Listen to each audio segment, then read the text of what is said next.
आइए चिंतन मनन कीजिए। इसी चेतावनी के बाद पूज्य महाराज जी का आगमन सत्संग मंच पर हो जाएगा। तो प्रस्तुत है चेतावनी, आप इसको सुनिए। जय गुरुदेव। जय गुरुदेव। जय गुरुदेव। मानो तेरे जीवन का आधार रहेगा कितने दिन। मानो तेरे जीवन का आधार रहेगा कितने दिन।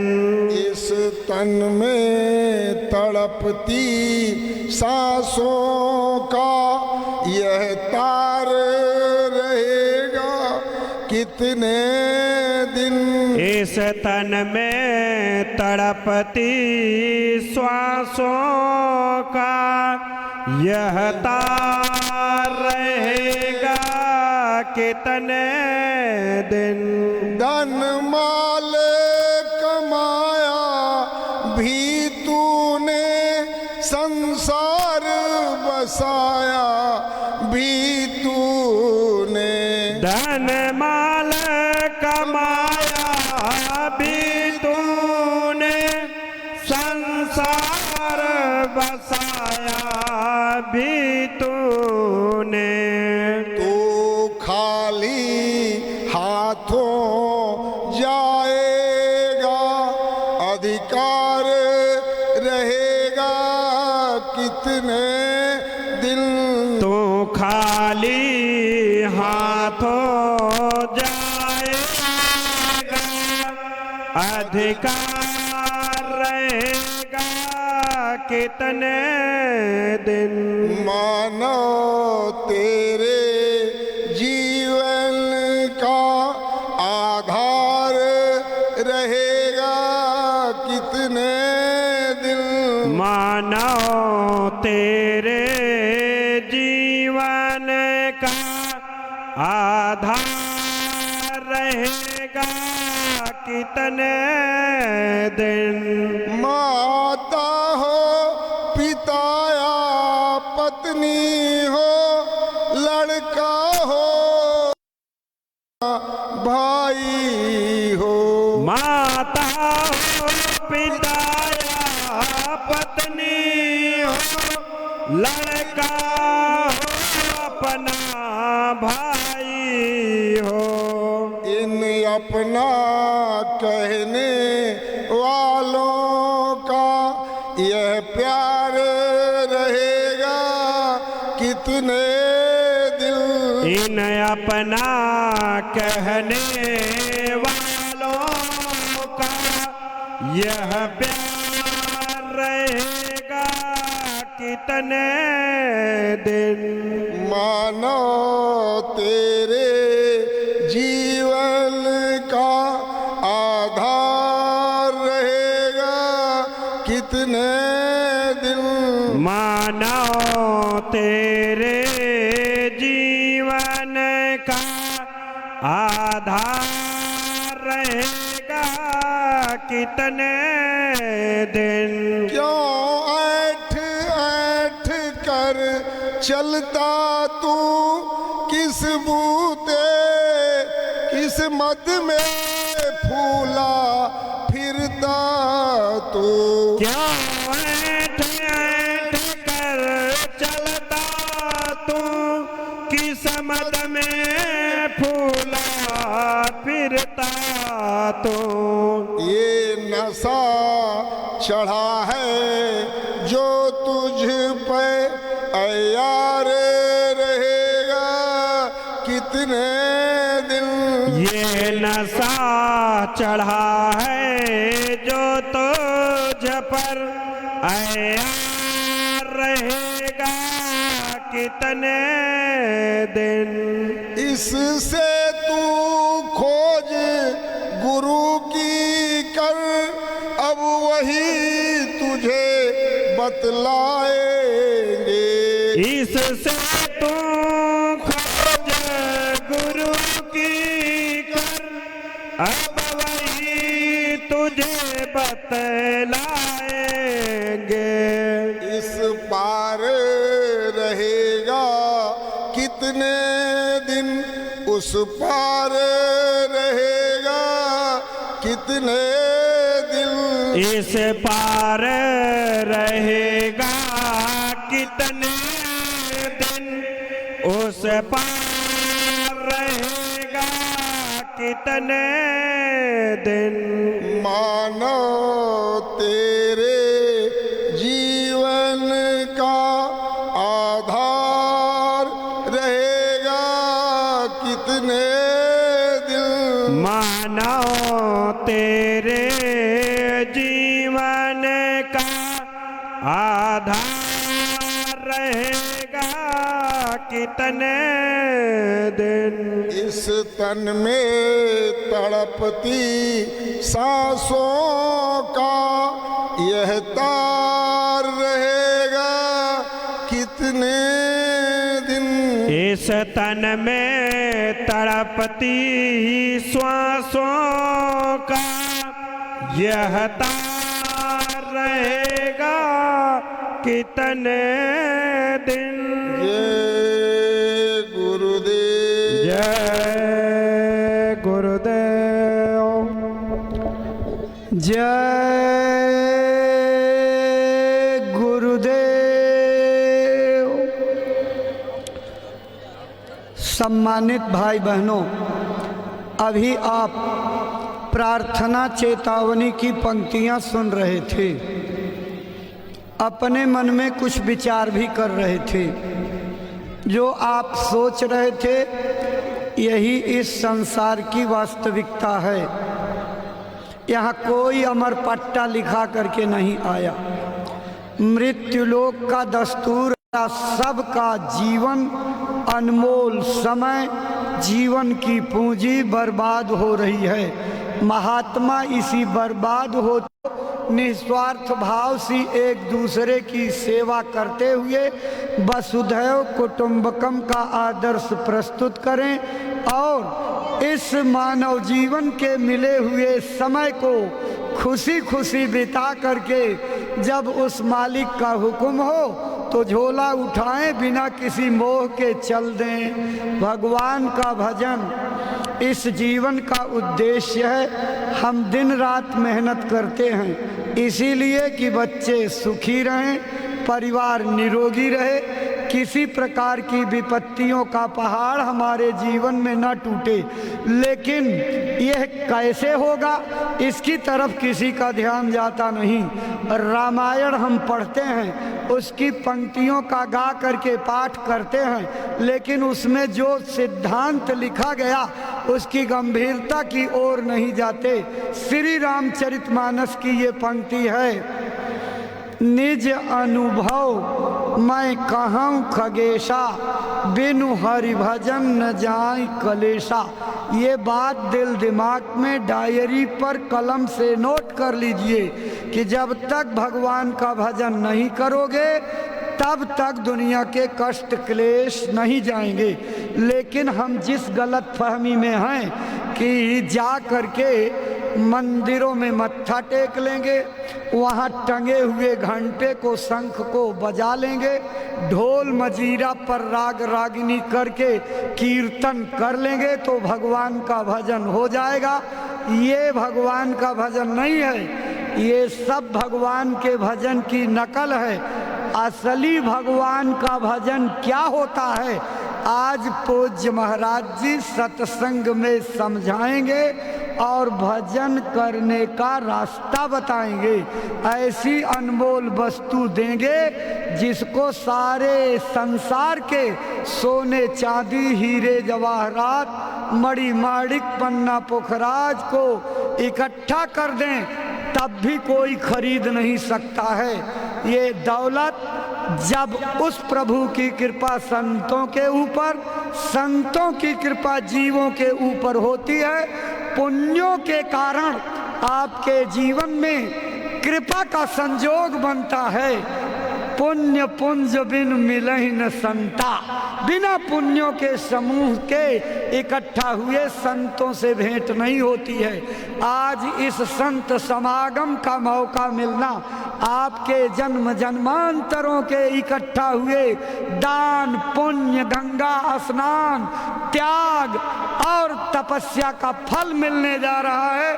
भगवान के भजन का भेद कैसे भगवान का भजन कर सकते हो, पूज्य महाराज जी सत्संग में समझाएंगे, माला लेकर के बताएंगे।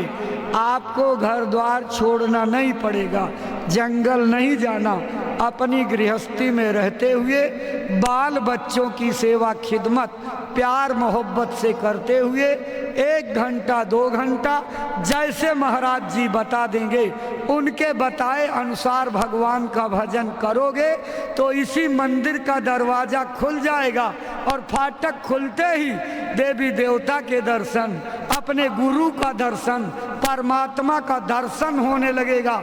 इस जिंदगी का भाग्य जाग जाएगा और आपका जीवन सफल सार्थक हो जाएगा।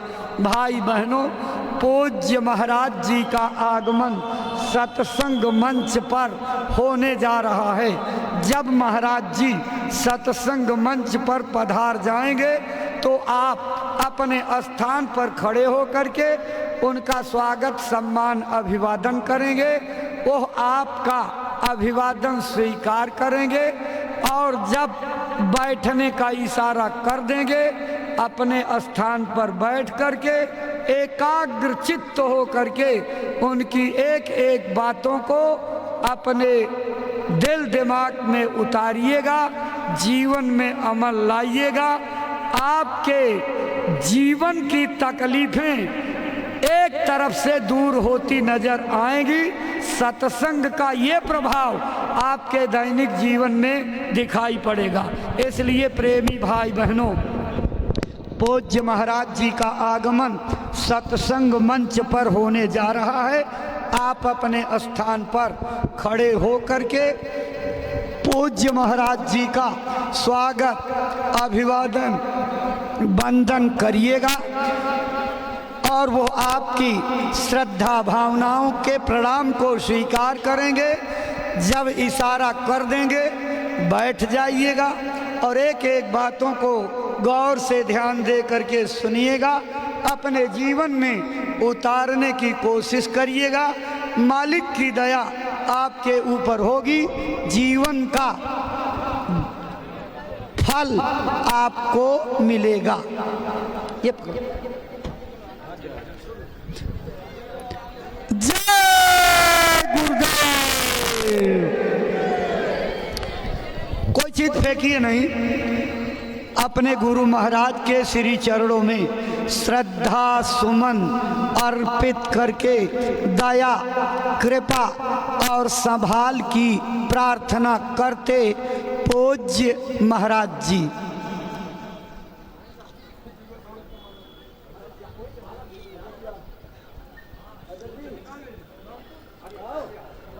जय गुरुदेव, जय गुरुदेव।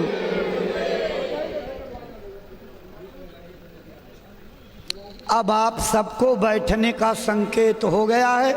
आप अपने स्थान पर सम्मान के साथ बैठ जाइए। पूज्य महाराज जी आपके गांव की धरती पर 82 दिवसीय शाकाहार सदाचार मद्य निषेध आध्यात्मिक वैचारिक जन जागरण यात्रा के प्रथम दिन यानी इस यात्रा का आज श्री गणेश हो रहा है। जय गुरुदेव संगत फिरोजाबाद की ओर से पूज्य महाराज जी का स्वागत अभिनंदन वंदन करते हुए और नीचे करिए। जय गुरुदेव।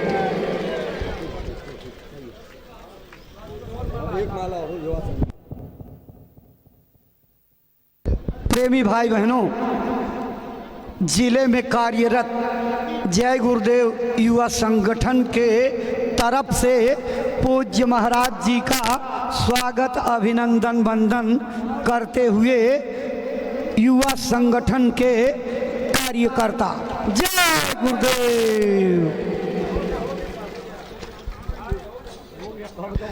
स्वागत की इसी श्रृंखला के बाद पूज्य महाराज जी अपने गुरु महाराज का परम पावन संदेश लेकर के आपके गांव की धरती पर पधारे हुए हैं।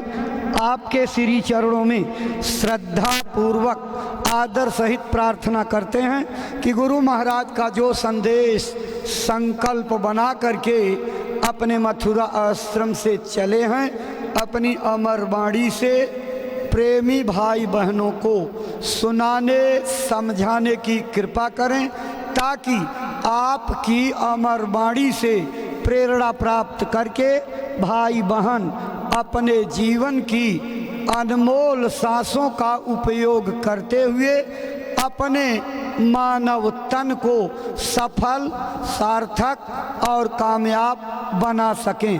परम श्रद्धेय पूज्य महाराज जी।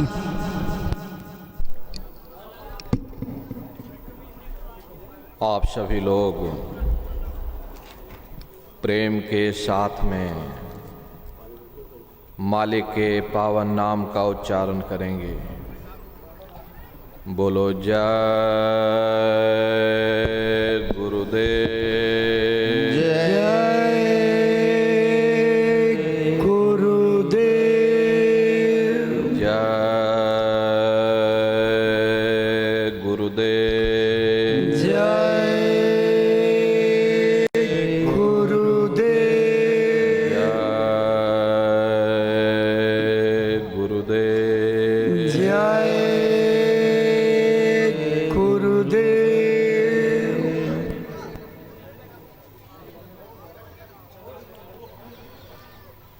सर्वत्र विराजमान शब्द स्वरूप परम पूज्य स्वामी जी महाराज के श्री चरणों में कोटि कोटि नमन प्रणाम करते हुए इस सत्संग समारोह में पधारे हुए सभी सत्संगी धर्म प्रेमी भाई बहनों को सादर जय गुरुदेव। प्रेमी भाई बहनों, ये आध्यात्मिक वैचारिक जन जागरण काफिला 82 दिवसीय इस काफिले का शुभारंभ आज इस पावन धरती से हो रहा है। जो भी संदेश आपको सुनाया जाए, प्रेम और प्यार के साथ बैठ करके उन वचनों को बड़े ध्यान के साथ आप लोग सुनिएगा। ये सत्संग है,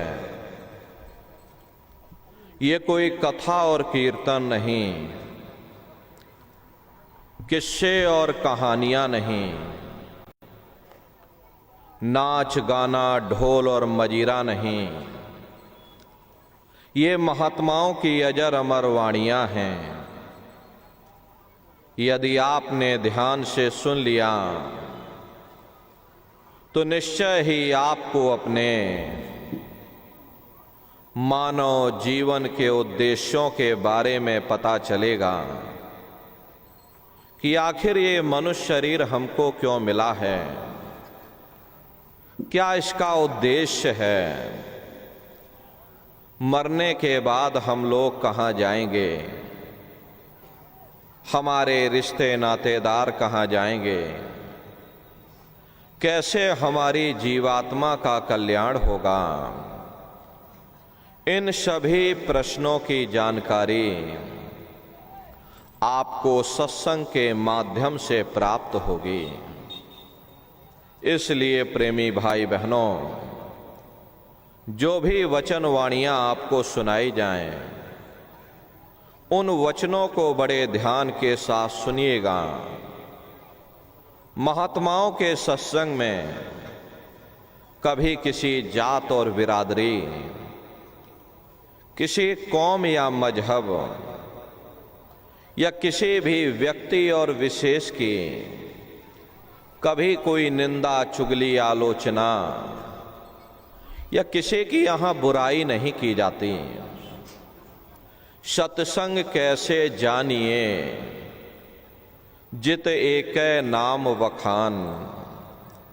सत्संग वह जगह है जहां केवल शब्द या नाम का प्रचार किया जाता, मालिक से मिलने का प्रेम और प्यार पैदा किया जाता। हम आप परम सौभाग्यशाली हैं, ये अवसर हम लोगों को मिला हुआ। तो जो भी वचन वाणियाँ आज आपको सुनाई जाएं, उन वचनों को बड़े ध्यान के साथ आप लोग सुनिएगा और समझने की कोशिश करिएगा। हम भी ये प्रयास करेंगे कि आपको सरल से सरल भाषा में आप सभी को समझाया जा सके। प्रेमी भाई बहनों, यह मनुष्य शरीर हम लोगों को बड़े सौभाग्य से प्राप्त हुआ है। ये जीवन बहुत अनमोल है। उस परम पिता परमात्मा ने हमको यह जीवन केवल इसीलिए दिया है ताकि हम जीते जी उस प्रभु की भक्ति करके अपनी जीवात्मा का कल्याण करा सकें। ये 5 तत्वों का पुतला, ये पंच भौतिक शरीर हम लोगों को एक निश्चित समय के लिए मिला हुआ। एक निश्चित समय को हम आप नहीं जानते हैं, किंतु जिसका ये मकान है, जिसका ये शरीर है, वो अवश्य ही जानता है। और समय पूरा हो जाने पर मकान मालिक जबरदस्ती इस मकान को खाली करवा देगा। उस समय न जमीन जायदाद काम आएगी, ना ये धन और संपत्ति काम आएगी। जीवात्मा को निकाल करके इस शरीर से बाहर कर दिया जाएगा। ये शरीर हमारा आपका यहीं जमीन पर पड़ा रहेगा, क्योंकि जीवात्मा के निकल जाने के बाद में ये शरीर सिर्फ एक माटी का पुतला है, उससे ज्यादा कुछ भी नहीं। आप इस मिट्टी के पुतले को ले जाकर शमशान भूमि पर जला करके राख कर दोगे।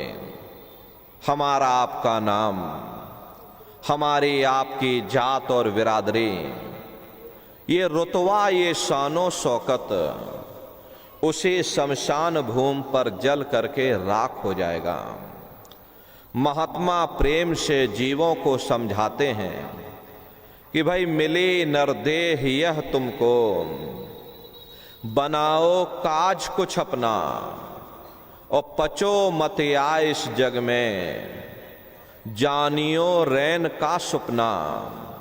प्रेमी भाई बहनों, जैसे रात में हम लोग स्वप्न देखते हैं, हालांकि उस समय पर हमें स्वप्न सच मालूम पड़ता है, असली प्रतीत मालूम होता है।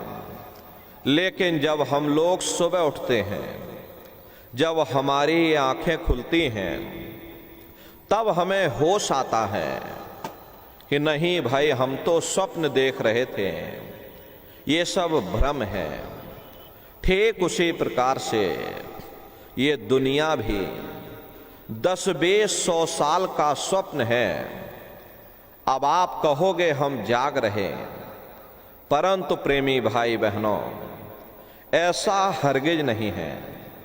जिस दिन मौत का वक्त आएगा, हम लोग रोएंगे, हाय हाय करके चिल्लाएंगे कि हाय, हमने सारी जिंदगी यूं ही स्वप्न में बिता दी। जागने का समय तो अभी आया था, जो कुछ करना था अभी करना था। लेकिन प्रेमी भाई बहनों, अब पछताए होत क्या, जब चिड़िया चुग गई खेत।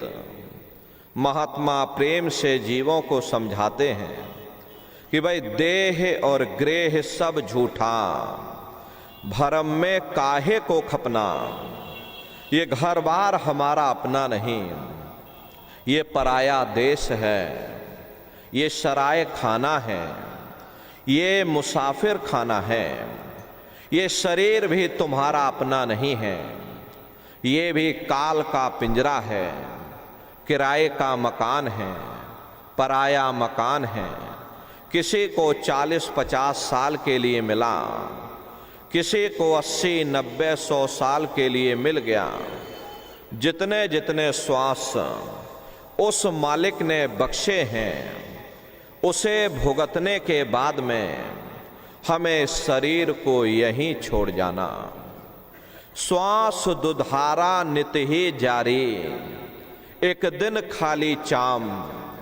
प्रेमी भाई बहनों, एक तालाब पानी से चाहे कितना भी क्यों ना भरा हो, आप एक छोटी सी नाली काटकर खोल दीजिए या तालाब में छोटा सा छेद कर दीजिए तो सारा पानी ही तालाब से बाहर निकल जाएगा। ठीक उसी प्रकार से हमारा ये शरीर भी श्वासों का भंडार है, और जब तक श्वासों का भंडार जारी है तब तक हम दुनिया के काम काज में उलझे हुए, दुनिया के कारोबार में हम आप फंसे हुए। लेकिन जिस वक्त ये श्वासों का भंडार खाली होगा, टेलीफोन खड़क जाएंगे, तार पहुंच जाएंगे, संदेश पहुंच जाएंगे, सब रिश्ते नातेदार, सब कुटुंब परिवार वाले, सब अड़ोस पड़ोस वाले मिनटों सेकंडों में इकट्ठा हो जाएंगे। प्रेमी भाई बहनों, जिस शरीर से तुम इतना प्रेम किया करते थे, साबुन से मल मल करके नहाते थे, उसे कोई एक रात भी घर में रखने को तैयार नहीं होता। कंधों पर लटका करके शमशान भूमि पर छोड़ करके आ जाते। हिंदू लोग तिनका तोड़ाते, जैसे तिनका टूट गया तेरा मेरा रिश्ता नाता टूट गया। मुसलमान सिख या ईसाई लोग खाक की मिट्टी कब्र में डाल देते कि जो मेरे लिए खाक की मिट्टी है वह मेरे लिए तू है। मामूली कष्ट नहीं होता, मौत के समय में घनघोर पीड़ा होती है। जनमत मरत दुसह दुख हुई। सहजो बाई ने बयान किया है कि सहजो मौत आईया, अंग अंग दिया तोड़, और हिया जरे छाती फटे, उठे पीर घनघोर। गुरु महाराज सत्संग में फरमाते थे कि जैसे 1,00,000 बिच्छू एक साथ मिल करके हमारे शरीर पर डंक मारें, उससे भी लाखों करोड़ों गुना ज्यादा मौत के समय में दर्द होता है। जब मृत्यु आती है तो किस तरह से प्राण निकलते हैं, प्राणों के निकलने की क्या प्रक्रिया होती है, पहले उसे आप अच्छी तरह से समझ लीजिए। सिमटत भास श्वास उठ जावे, और प्राण पति जम सिमट समावे, उस समय हमारी ये श्वासें रुक जाती, शरीर की चेतना पीछे सिमटने लगती हैं। तो सबसे पहले गुदा चक्र टूटता है, क्योंकि गुदा चक्र में पृथ्वी का वास होता है। गुदा चक्र टूट करके ऊपर इंद्रिय चक्र में समा जाता। इंद्रिय चक्र में जल का वास होता, यानी जल ने पृथ्वी को घोल दिया। फिर जब इंद्रिय चक्र टूटेगा तो ऊपर नाभि चक्र में समा जाएगा। नाभि चक्र में अग्नि का वास होता, यानी अग्नि ने फिर जल को सुखा दिया। ये नीचे से सिमटाव होता है, नीचे से ऊपर की ओर सिमटाव होता। पैरों के तलवे से लेकर के और सिर की चोटी तक सिमटाव होता। फिर जब ये नाभि चक्र टूटेगा तो हृदय चक्र में समा जाएगा। हृदय चक्र में वायु का वास होता, यानी वायु ने अग्नि को अपने में समाहित कर लिया और इस तरह से वायु आकाश में उड़ गई। ये आंखों की पुतलियां ऊपर पलट जाती हैं, मुंह खुला का खुला रह जाता। महात्मा प्रेम से जीवों को समझाते हैं कि भाई जब यह कर्म कला उपजावे और बुद्धि सुरत की आन दबावे, जब यह जीवात्मा पांचों तत्वों को लांग करके जल पृथ्वी अग्नि वायु आकाश पांचों तत्वों को लांग करके ऊपर आती है तो काल दाढ़ में आन दवानी, और जब ढर के नैनन से पानी, जब काल अपनी दाढ़ में दबाता है तो उस समय नेत्रों से पानी निकलता है, इंद्रियां टूट टूट करके चकनाचूर हो जाती हैं, सब रिश्ते नातेदार खड़े रह जाएंगे, लगे टकटकी दिखे न भाई, वाह समय को करे सहाय। उस समय जीव टकटकी लगाकर देखता है कि कोई मेरी मदद कर दे, कोई मेरी सहायता कर दे, कोई मुझे बचा ले। लेकिन प्रेमी भाई बहनों, सब नात रिश्तेदार खड़े रह जाते, भाई बंधु सब देखते रह जाते, डॉक्टर वैद्य हकीम सब घेरे रह जाते, लेकिन उस समय आपको कोई बचा नहीं पाता। यमदूत आते हैं, प्राणों की डोरी को तोड़ देते हैं और जीवात्मा को खींच करके इस शरीर से बाहर कर दिया जाता। जैसे ही जीवात्मा शरीर से अलग हुई, ये शरीर हमारा मिट्टी हो जाता। फिर इस मिट्टी को एक रात अपने घर में कोई रखने को तैयार नहीं होता। अरे आपके कितने भी सगे संबंधी क्यों ना हो, खास नात रिश्तेदार क्यों ना हो, लेकिन एक रात कोई घर में मट्टी रखने के लिए तैयार नहीं होते। कहते भाई जल्दी करो जल्दी करो, अब इनकी शक्ल देखने में हमको डर लग रहा, जल्दी से बाजार से कफन खरीद के लाओ, जल्दी से लकड़ियां खरीद के लाओ, जल्दी से चिता तैयार करो, इनको घर में से जल्दी से उठा ले जाओ, वहीं शमशान भूमि पर जला देना। ये जो घर में इनके कपड़े लत्ते पड़े हुए, और इनके कपड़े लत्ते भी उठा ले जाओ, वहीं शमशान भूमि पर जला देना। जिस बिस्तर पर ये लेटे रहे, ये बिस्तर भी अशुद्ध हो गया। अब इनकी छुई हुई चीज हमको घर में एक नहीं चाहिए, इसलिए इनका बिस्तर भी उठा ले जाओ, वहीं शमशान भूमि पर जला देना। लेकिन उसने कोई सोने की अंगूठी पहनी होगी, गले में कोई सोने की चैन पहनी होगी, उसे धीरे से उतार करके जेब में रख लोगे। बस वही एक अशुद्ध नहीं होगा और बाकी सब अशुद्ध हो जाएगा। अरे महात्मा कहते हैं कि भाई कुटुंब परिवार मतलब काम, बिना धन पास नहीं जाए। ये रिश्ते नातेदार, ये कुटुंब परिवार वाले, ये सब स्वार्थ के संगी साथी हैं। हरे प्रेमी भाई बहनों, आज तुम्हारी जेब में पैसा है तो सब जैसे तैसे तुमसे रिश्तेदारियां कायम कर लेंगे, लेकिन अगर आज जेब खाली हो जाए तो कोई किसी को याद करने वाला नहीं। 13 दिन बाद 13वीं मना दोगे, लड्डू पूड़ी पकवान बना करके खिला दोगे, फिर जाने वाले को कोई याद नहीं करता। अभी बूढ़े बुजुर्गों से पूछा जाए भाई क्या तुमको तुम्हारे माँ बाप की याद आती है, तो कहेंगे भाई नहीं आती। अरे क्यों नहीं आती? तुम्हारे माँ बाप थे, तुमको पाला पोसा बड़ा किया, खुद बेचारे भूखे रहे होंगे, तुम्हारा पेट पाला होगा, लेकिन तुमको तुम्हारे माँ बाप की याद क्यों नहीं आती? क्योंकि तुम्हारे सामने तुम्हारे लड़के बच्चे हो गए, तुम्हारे नाती पोता पंती और संती हो गए, इसलिए तुम अपने माँ बाप की यादों को धीरे धीरे भूल गए और नई यादों में धीरे धीरे बस गए। ऐसे ही प्रेमी भाई बहनों, एक दिन सब तुमको भी भूल जाएंगे। कोई किसी को यहां याद करने वाला नहीं। ये कहानी तो शमशान भूमि पर समाप्त हो गई। उधर देखो क्या होता। तुम्हारी जीवात्मा को ले जा करके ऊपर धर्मराज की कचहरी में पेश कर दिया जाएगा।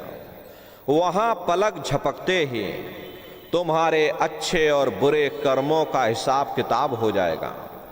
धर्मराज तुमको सजा सुना देंगे, ले जाओ इनको फलाने नरक में डाल दो, क्योंकि मैंने इनको मौका दिया था जब ये मां के गर्भ में उल्टे लटके हुए थे।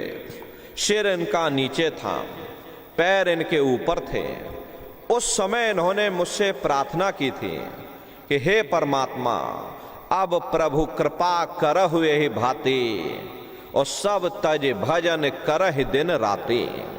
कि हे मालिक, इस बार हमको मौका दे दो, इस बार हमको ये मनुष्य शरीर दे दो। हम भजन करेंगे, भक्ति करेंगे, हम अब की बार अपनी जीवात्मा का कल्याण करेंगे। तो मैंने इनकी प्रार्थना को स्वीकार कर लिया और इनको मैंने सुंदर सा ये मनुष्य शरीर दे दिया और कह करके मैंने भेजा था कि भाई ये मनुष्य शरीर ये किराए का मकान है, ये तुम्हारा अपना नहीं है। अगर ये तुम्हारा अपना होता तो हमेशा तुम्हारे पास रहता। ये तुम्हारा अपना नहीं है, ये मैंने तुमको कुछ समय के लिए किराए का मकान दिया है। हाँ, तुम अपनी जीवात्मा को मेरे किराए के मकान में बैठा करके और मालिक की भक्ति करके अपनी जीवात्मा का कल्याण करा लेना। मैंने कुछ समय के लिए तुम सबको ये किराए का मकान दिया है। जब समय पूरा होगा तो मैं अपने सिपाहियों को भेजूंगा और उस समय पर तुम मेरे किराए के मकान को खाली कर देना। लेकिन इतना ध्यान रखना कि जैसा साफ सुथरा मैंने तुमको ये किराए का मकान दिया है, वैसा ही साफ सुथरा तुम मुझको वापस लौटाना। लेकिन इस किराए के मकान में बैठ करके इन्होंने अच्छे बुरे कर्म कर डाले। मेरे किराए के मकान को इन्होंने अपने कर्मों से गंदा कर दिया, इसलिए कर्मों की सजा इनको मिलेगी। ले जाओ इनको फलाने नरक में डाल दो। अरे महात्मा कभी झूठ नहीं बोलते। महात्माओं ने जब साधना किया और साधना करके जब ऊपर गए, जो कुछ ऊपर जा करके उन्होंने अपनी दिव्य दृष्टि से देखा तो धर्म ग्रंथों में लिख दिया कि लोह के खम्भ तपत के माही और जहां जीव को ले चिपटाई, वहां लोहे के खंबे अग्नि से धधक धधक करके जल रहे। वाह समय की कहां सुनाई, लोहा अगन धमन धोकाई, जो धम्मन से धोक लोहारा। लोहा जो अग्नि में डारा, जिस तरह से लोहार लोहे को अग्नि की भट्टी में तपा तपा करके लाल कर देता, ऐसे ही प्रेमी भाई बहनों उन नरकों में भी बड़े बड़े लोहे के खंबे अग्नि की भट्टी में तप तप करके लाल हो रहे हैं। ऐसे खोटे जीवों को उन्हीं खंबों पर लिटा दिया जाता। जीव हाय हाय करके चिल्लाता है, तड़फ तड़फ जीव जुलम बुखारी और तपत खम्ब दुख उपजे भारी। असहनी वेदना होती है, असहनी दुख दर्द होता। जीव वहां रोता और चिल्लाता रहता। लाखों लाख जोजन मील तक तुम्हारे रोने और चिल्लाने की आवाज जाती है, लेकिन प्रेमी भाई बहनों वहां कोई तुम्हारी पुकार सुनने वाला नहीं, कोई तुम्हारी दर्द भरी आवाज को सुनने वाला नहीं। ये दुर्दशा क्यों हो गई? क्योंकि हम लोग मनमुखी हो गए, मन के कहे पर चलने लग गए। मन के कहे पर चल करके अच्छे और बुरे कर्म करने लग गए। कर्मों का ये जखीरा अंबार के अंबार हमने अपने सिर पर लाद लिए। आज उन्हीं कर्मों का भोग पा रहे। अरे महात्मा कहते हैं कि भाई नर के अनेक और हैं, कहाँ लग कहूँ बखान, दुख भुगते यह जीव जो जाने जो भोग समान। कहते भाई एक नरक नहीं, ऐसे वहां पर अनेकों अनेक नरक बने हुए। गरुड़ पुराण में 36 प्रकार के नरकों का वर्णन किया गया। कुंभी नरक निदान यह है, पड़े जीव जग जाए और सिर समेत डूबा रहे, सदा नरक के माही। कुंभी कहते हैं घड़े के आकार का बड़ा विशाल नरक बना हुआ, दुनिया भर का मवाद उसमें भरा, बड़ी भारी बदबू उसमें से आती हैं, जीवों को ले जाकर उसी में डाल दिया जाता।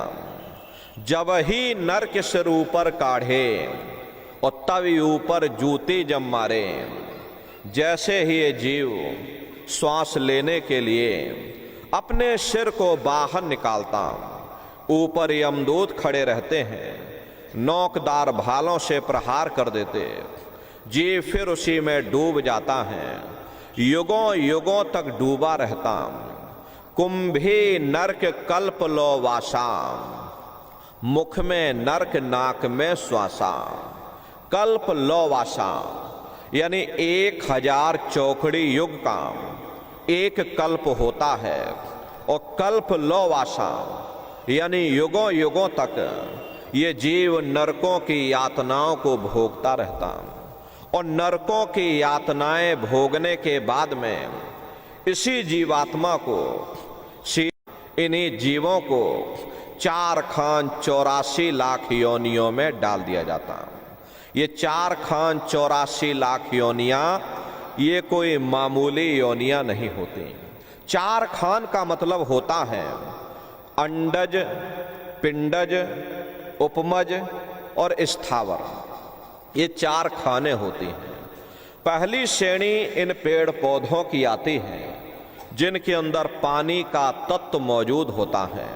कभी ये भी बेचारे मनुष्य हुआ करते थे, लेकिन आज अपने कर्मों का भोग पा रहे, एक जगह पर पेड़ बन के खड़े हुए हैं। दूसरी श्रेणी कीड़े मकोड़ों की आती है जिनके अंदर पृथ्वी और अग्नि का तत्व मौजूद होता है। तीसरी श्रेणी पंछियों की आती है। चौथी चौपाए जानवरों की आती है।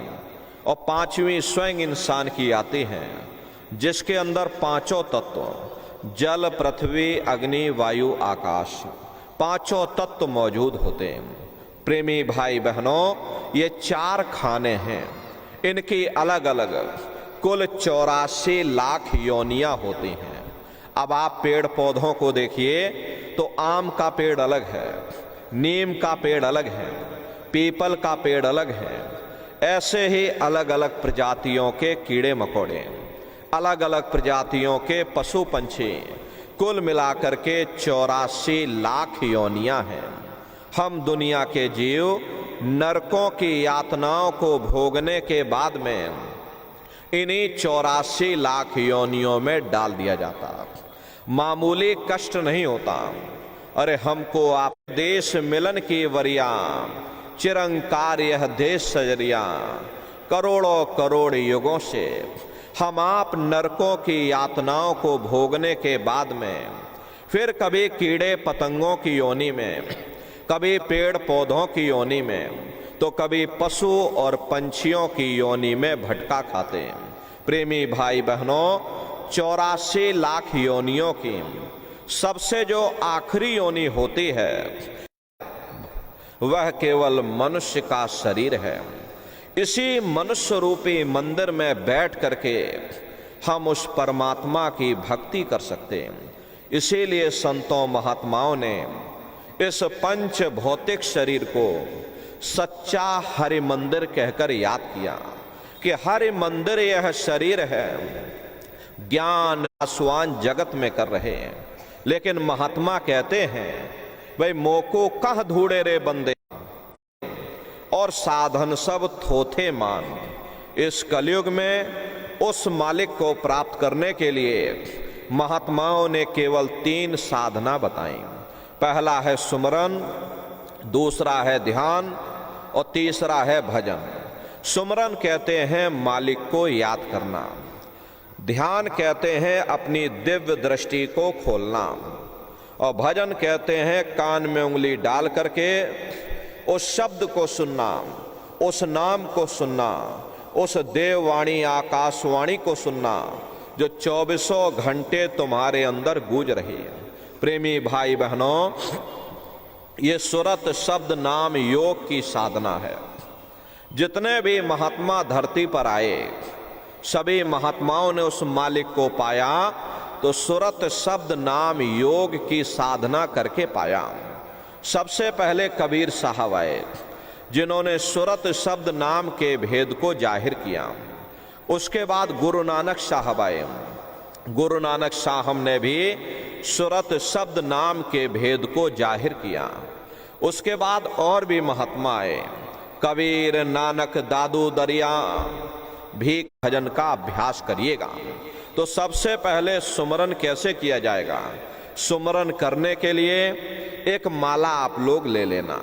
ये देखिए प्रेमी भाई बहनों, 108 दाने की ये माला है। अपने फिर उसी के स्वरूप को याद करके जय गुरुदेव नाम का सुमरन सभी नए प्रेमी भाई बहन करिएगा। दूसरी बार फिर यहीं से जय गुरुदेव नाम का सुमरन, तीसरी बार फिर यहीं से जय गुरुदेव नाम का सुमरन, इस तरह से कुल 8 बार जय गुरुदेव नाम का सुमरन सभी नए प्रेमी भाई बहन करिएगा। 8 बार करने के बाद ये माला आप रख देना। प्रेमी भाई बहनों, ये जय गुरुदेव नाम किसी साधारण इंसान का नाम नहीं है, ये स्वयं उस अनामी महाप्रभु का नाम है। समय समय पर संत महात्मा अपने अपने समय पर आकर के अपनी साधना के द्वारा उस मालिक के नाम को सिद्ध करते हैं, उस मालिक के नाम को जगाते हैं। जैसे कबीर साहब आए तो कबीर साहब ने साहिब नाम सिद्ध किया। गुरु नानक साहब आए तो गुरु नानक साहब ने वाहिगुरु नाम सिद्ध किया। गोस्वामी जी महाराज आए तो गोस्वामी जी महाराज ने राम नाम सिद्ध किया। मीराबाई आई तो मीराबाई ने गिरधर नाम सिद्ध किया। सूरदास जी महाराज आए तो सूरदास जी महाराज ने श्याम नाम सिद्ध किया। इसी तरह से हमारे गुरु महाराज जय गुरुदेव नाम सिद्ध करके गए। जय गुरुदेव नाम का जहाज लगा कर गए। अगर ये जहाज पर सारी दुनिया बैठेगी, ये जहाज सारी दुनिया को पार करेगा। नए जीवों के लिए नामदान की प्रक्रिया को और सरल से सरल किया गया। बहुत से पुराने प्रेमी भाई बहन बैठे हुए, अगर उनसे पूछ लिया जाए कि भाई जरा नाम, रूप, स्थान, गाजे बाजे बता दो, वो तक भूल जाते हैं। अब इतने पुराने हो करके आज तक याद नहीं कर पाए तो बड़ा भारी दोष लगता है। इसीलिए नए जीवों के लिए इस रास्ते को और सरल किया गया।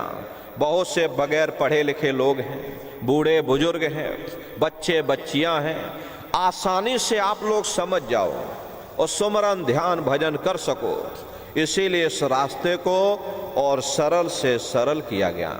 एक है साध है सब सद है, सब साध है सब जाए। पहले अपने गुरु की उंगली पकड़ लो, क्योंकि गुरु तुम्हारा सच्चा रहबर है। गुरु बिन भव निज तरह न कोई, गुरु के बगैर कोई भी जीवात्मा इस भव सागर से पार नहीं जा सकती। गुरु गोविंदो खड़े काके लागू पाई, और बलिहारी गुरु आपने जिन गोविंद दियो बताई। महिमा उन्हीं की है जिन्होंने गोविंद को लखा दिया। इसीलिए कहा जाता है कि गुरुर ब्रह्मा गुरुर विष्णु गुरुर्देवो महेश्वरः गुरुर साक्षात पर ब्रह्म तस्मै श्री गुरुवे नमः। 3 लोक 9 खंड में गुरु से बड़ा न कोई, करता करें न कर सकें और गुरु करें सो होई। इसलिए प्रेमी भाई बहनों, साधना करने से पहले जय गुरुदेव नाम का सुमरन सभी नए प्रेमी भाई बहन करिएगा। सुमरन करने के बाद में फिर आप ध्यान पर बैठिएगा। दूसरा है ध्यान, और ध्यान कहते हैं दृष्टि को एकाग्र करना, अपनी दिव्य दृष्टि को खोलना। तो कैसे आप लोग ध्यान करोगे, जरा अच्छी तरह से समझ लीजिए। अपने अपने घरों में पलथी मार करके आप लोग बैठिएगा। शरीर को टाइट मत करिएगा। बहुत से प्रेमी क्या करते हैं कि ध्यान के समय अपने शरीर को बिल्कुल टाइट कर देते हैं। यदि आप अपने शरीर को टाइट कर दोगे तो ये शरीर आपका थक जाएगा, फिर शरीर ढीला पड़ जाएगा। इसलिए पहले से ही अपने शरीर को बिल्कुल ढीला छोड़ देना। जितना आराम से आप लोग बैठोगे उतना आपके लिए अच्छा रहेगा। तो ढीले बदन से आराम से बैठिएगा। आंखों को धीरे से बंद कर देना। दोनों आंखों के मध्य भाग में दूर सामने देखिएगा तो सामने आपको अंधेरा दिखाई पड़ेगा। बस उसी अंधेरे में एक जगह पर अपनी दृष्टि को एकाग्र करिएगा, या उस अंधेरे को ही आप देखते रहना। एक टक हो करके सामने अंधेरे को देखते रहिएगा। दृष्टि अपने आप एकाग्र हो जाएगी। उस समय किसी के बारे में सोचना नहीं, किसी के बारे में विचार मत करिएगा। ये विचार करने की आदत हमारे अंदर पहले से पड़ी हुई है। हम किसी भी व्यक्ति को देखते हैं तो देखने से पहले ही हम उसके बारे में विचार करने लग जाते हैं। ये जो विचार हैं यही ध्यान में बाधक हैं। इसलिए कोशिश ये करना, जब आप ध्यान पर बैठो मन में कोई विचार ना आने पाए। निर्विचार हो करके, शून्य हो करके, भूल जाना कि हमारा कोई शरीर भी है। बस उस अंधेरे में खो जाओ। आप उस अंधेरे को लगातार देखते रहो। एक टक हो करके सामने अंधेरे को देखते रहिएगा। शरीर को बिल्कुल हिलाना डुलाना नहीं, बस उस अंधेरे को देखते रहो। देखते देखते देखते देखते आपकी दृष्टि अंधेरे में रुक जाएगी। और जैसे ही आपकी दृष्टि अंधेरे में एकाग्र होगी तो सुई की नोक के बराबर काले में भी काला बिंदु, बड़ा चमकीला बिंदु होगा। तारे की तरह चमचम चमचम चमकेगा। वो सामने आपको दिखाई पड़ जाएगा। और जब वो चमकदार बिंदु सामने दिखाई पड़ने लग जाए तब आप अपनी दृष्टि को उस बिंदु पर एकाग्र कर देना। जब आप अपनी दृष्टि बिंदु पर एकाग्र कर दोगे तो बिंदु के चारों तरफ से बड़ा भारी प्रकाश निकलेगा। चक्र की तरह से बहुरंगी प्रकाश होगा। वो प्रकाश धीरे धीरे बड़ा होता चला जाएगा। साधक इतना मोहित हो जाता है कि बिंदु को तो छोड़ देता और दाएं बाएं प्रकाश को देखने में लग जाता। जब आप दाएं बाएं प्रकाश को देखने में लग जाओगे, क्योंकि प्रकाश उस बिंदु से निकल रहा और आपने बिंदु को छोड़ दिया, प्रकाश को देखने में लग गए, तो प्रकाश भी गायब हो जाएगा, वो बिंदु भी गायब हो जाएगा। फिर अंतर में अंधेरा छा जाएगा। फिर आपको उतनी मेहनत करनी पड़ेगी। इसलिए दाएं बाएं बिल्कुल मत देखिएगा। आपका निशाना उस बिंदु पर टिका रहे जिसमें से वो प्रकाश निकल रहा। बस लगातार उस बिंदु को आप देखते रहना। देखते देखते देखते देखते आपकी दृष्टि बिंदु पर एकाग्र हो जाएगी। और जैसे ही आपकी दृष्टि बिंदु पर एकाग्र होगी, वही बिंदु दरवाजा है, वो दरवाजा खुल जाएगा। ये शिव नेत्र खुल जाएगा, ये दिव्य दृष्टि खुल जाएगी और आप दरवाजे के अंदर दाखिल हो जाओगे। एक बार प्रेमी भाई बहनों ये दिव्य दृष्टि खुल जाए, फिर क्या भूत क्या भविष्य और क्या वर्तमान, कोई भेद आपसे गुप्त नहीं रहेगा। लाखों वर्ष पहले क्या हुआ था, भविष्य में क्या होने वाला है, आप बैठ करके ध्यान में सब कुछ देख सकते हो।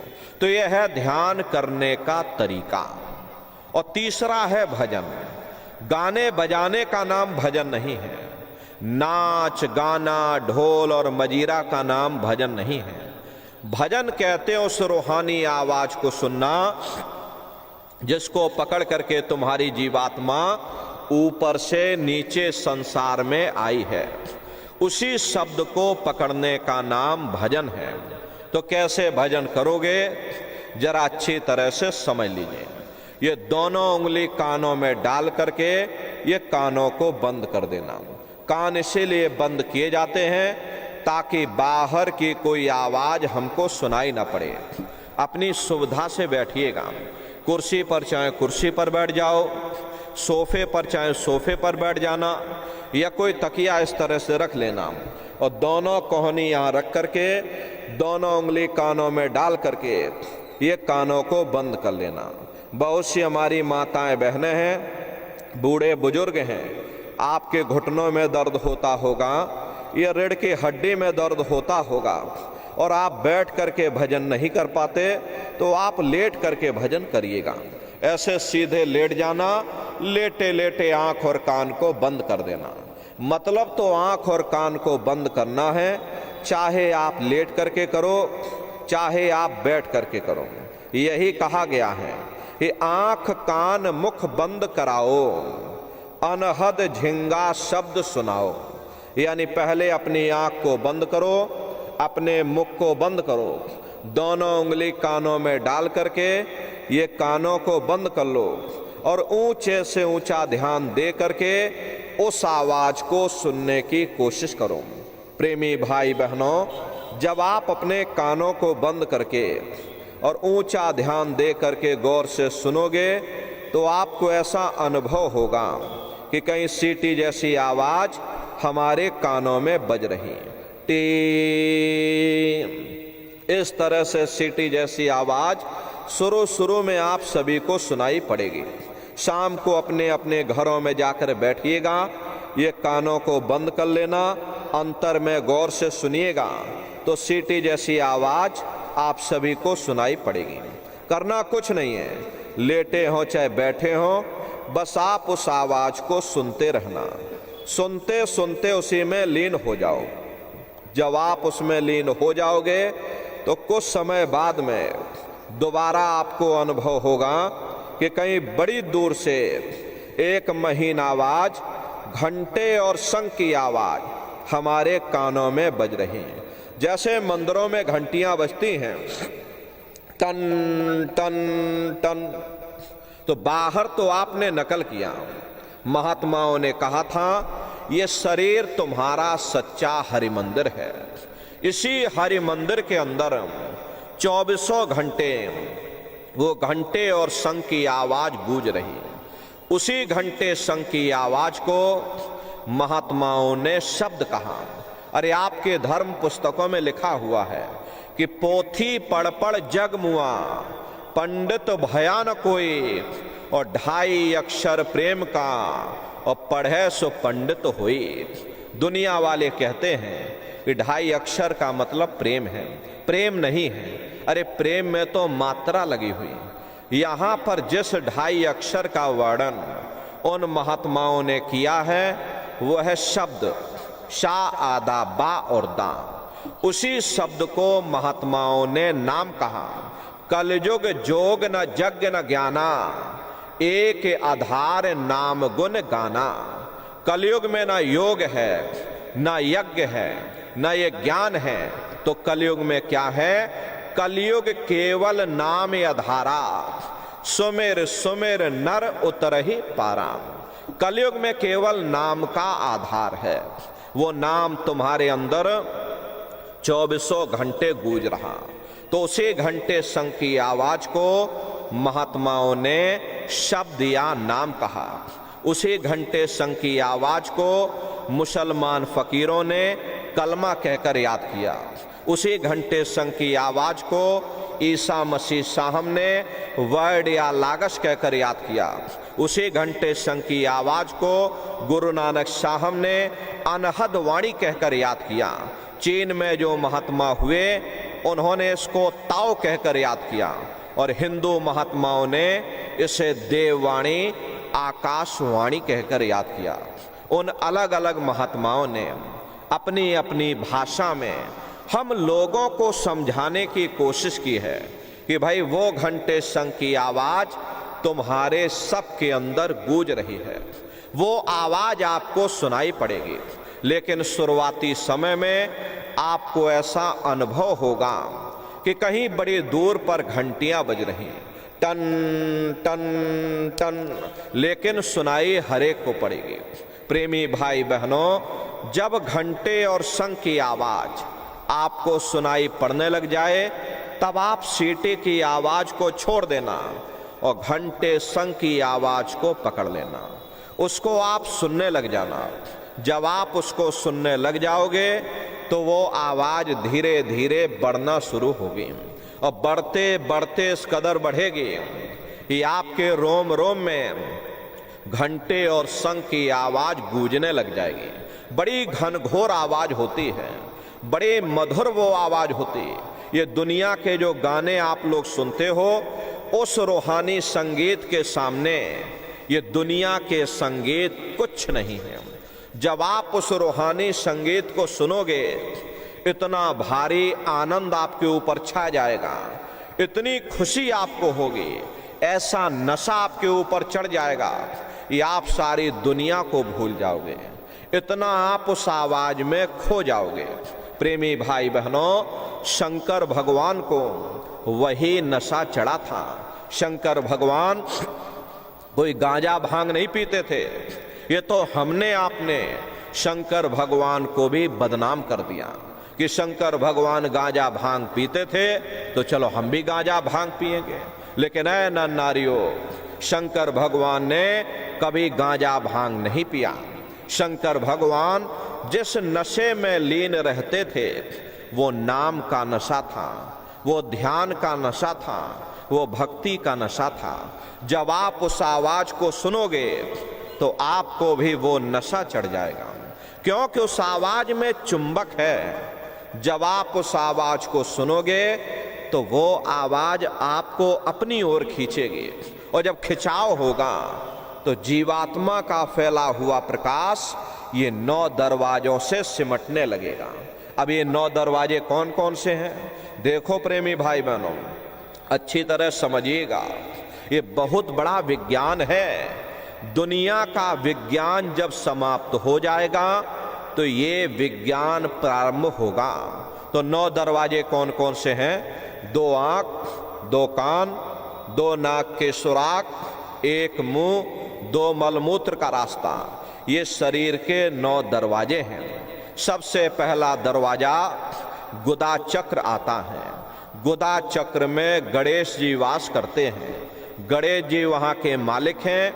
ये 4 दल का कवल है। यहाँ पर पृथ्वी तत्व पाया जाता है।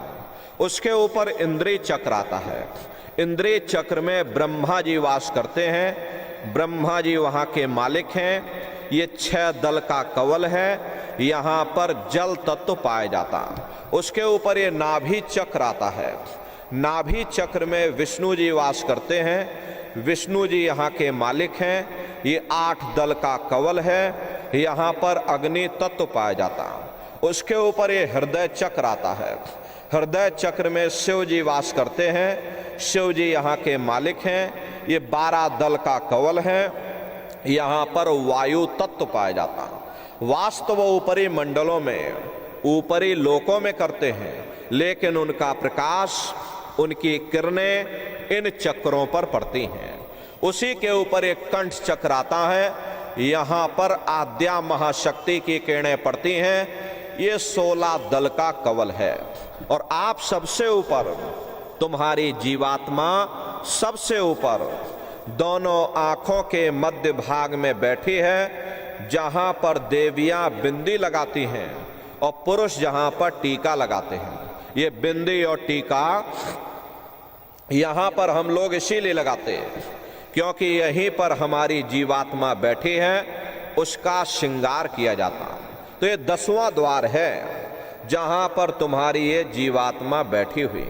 इसी 10वें दरवाजे पर बैठ करके ये जीवात्मा अपने प्रकाश को 9 दरवाजों में फैलाती है, जिससे आपका ये शरीर चलता है।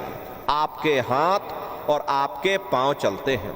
जब आप लोग भजन करोगे और घंटे शंख की आवाज को सुनोगे तो उस आवाज में चुंबक है, वो आवाज आपको अपनी ओर खींचेगी।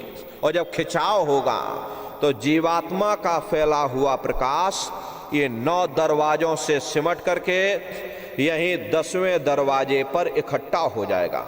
और जैसे ही सारी चेतना, सारी शक्ति सिमट करके यहां पर इकट्ठी हुई तो शब्द क्या काम करेगा? शब्द तुम्हारी जीवात्मा को खींच करके इस शरीर से बाहर कर देगा। फिर आप अपनी आंखों से देखिएगा कि हमारा शरीर ये है, हम ये खड़े। आप अपने शरीर से अलग हो जाओगे। जैसे चिड़िया होती है, चिड़िया घोंसले से निकल करके आसमानों की उड़ान भरती है और शाम को फिर अपने घोंसले में आ जाती है। ऐसे ही तुम्हारी ये जीवात्मा इस शरीर रूपी घोंसले से निकल करके ब्रह्मांडों की सैर करेगी, देवी देवताओं के दर्शन करेगी, राम और कृष्ण के दर्शन करेगी और घूम करके फिर अपने शरीर रूपी घोंसले में वापस आ जाएगी।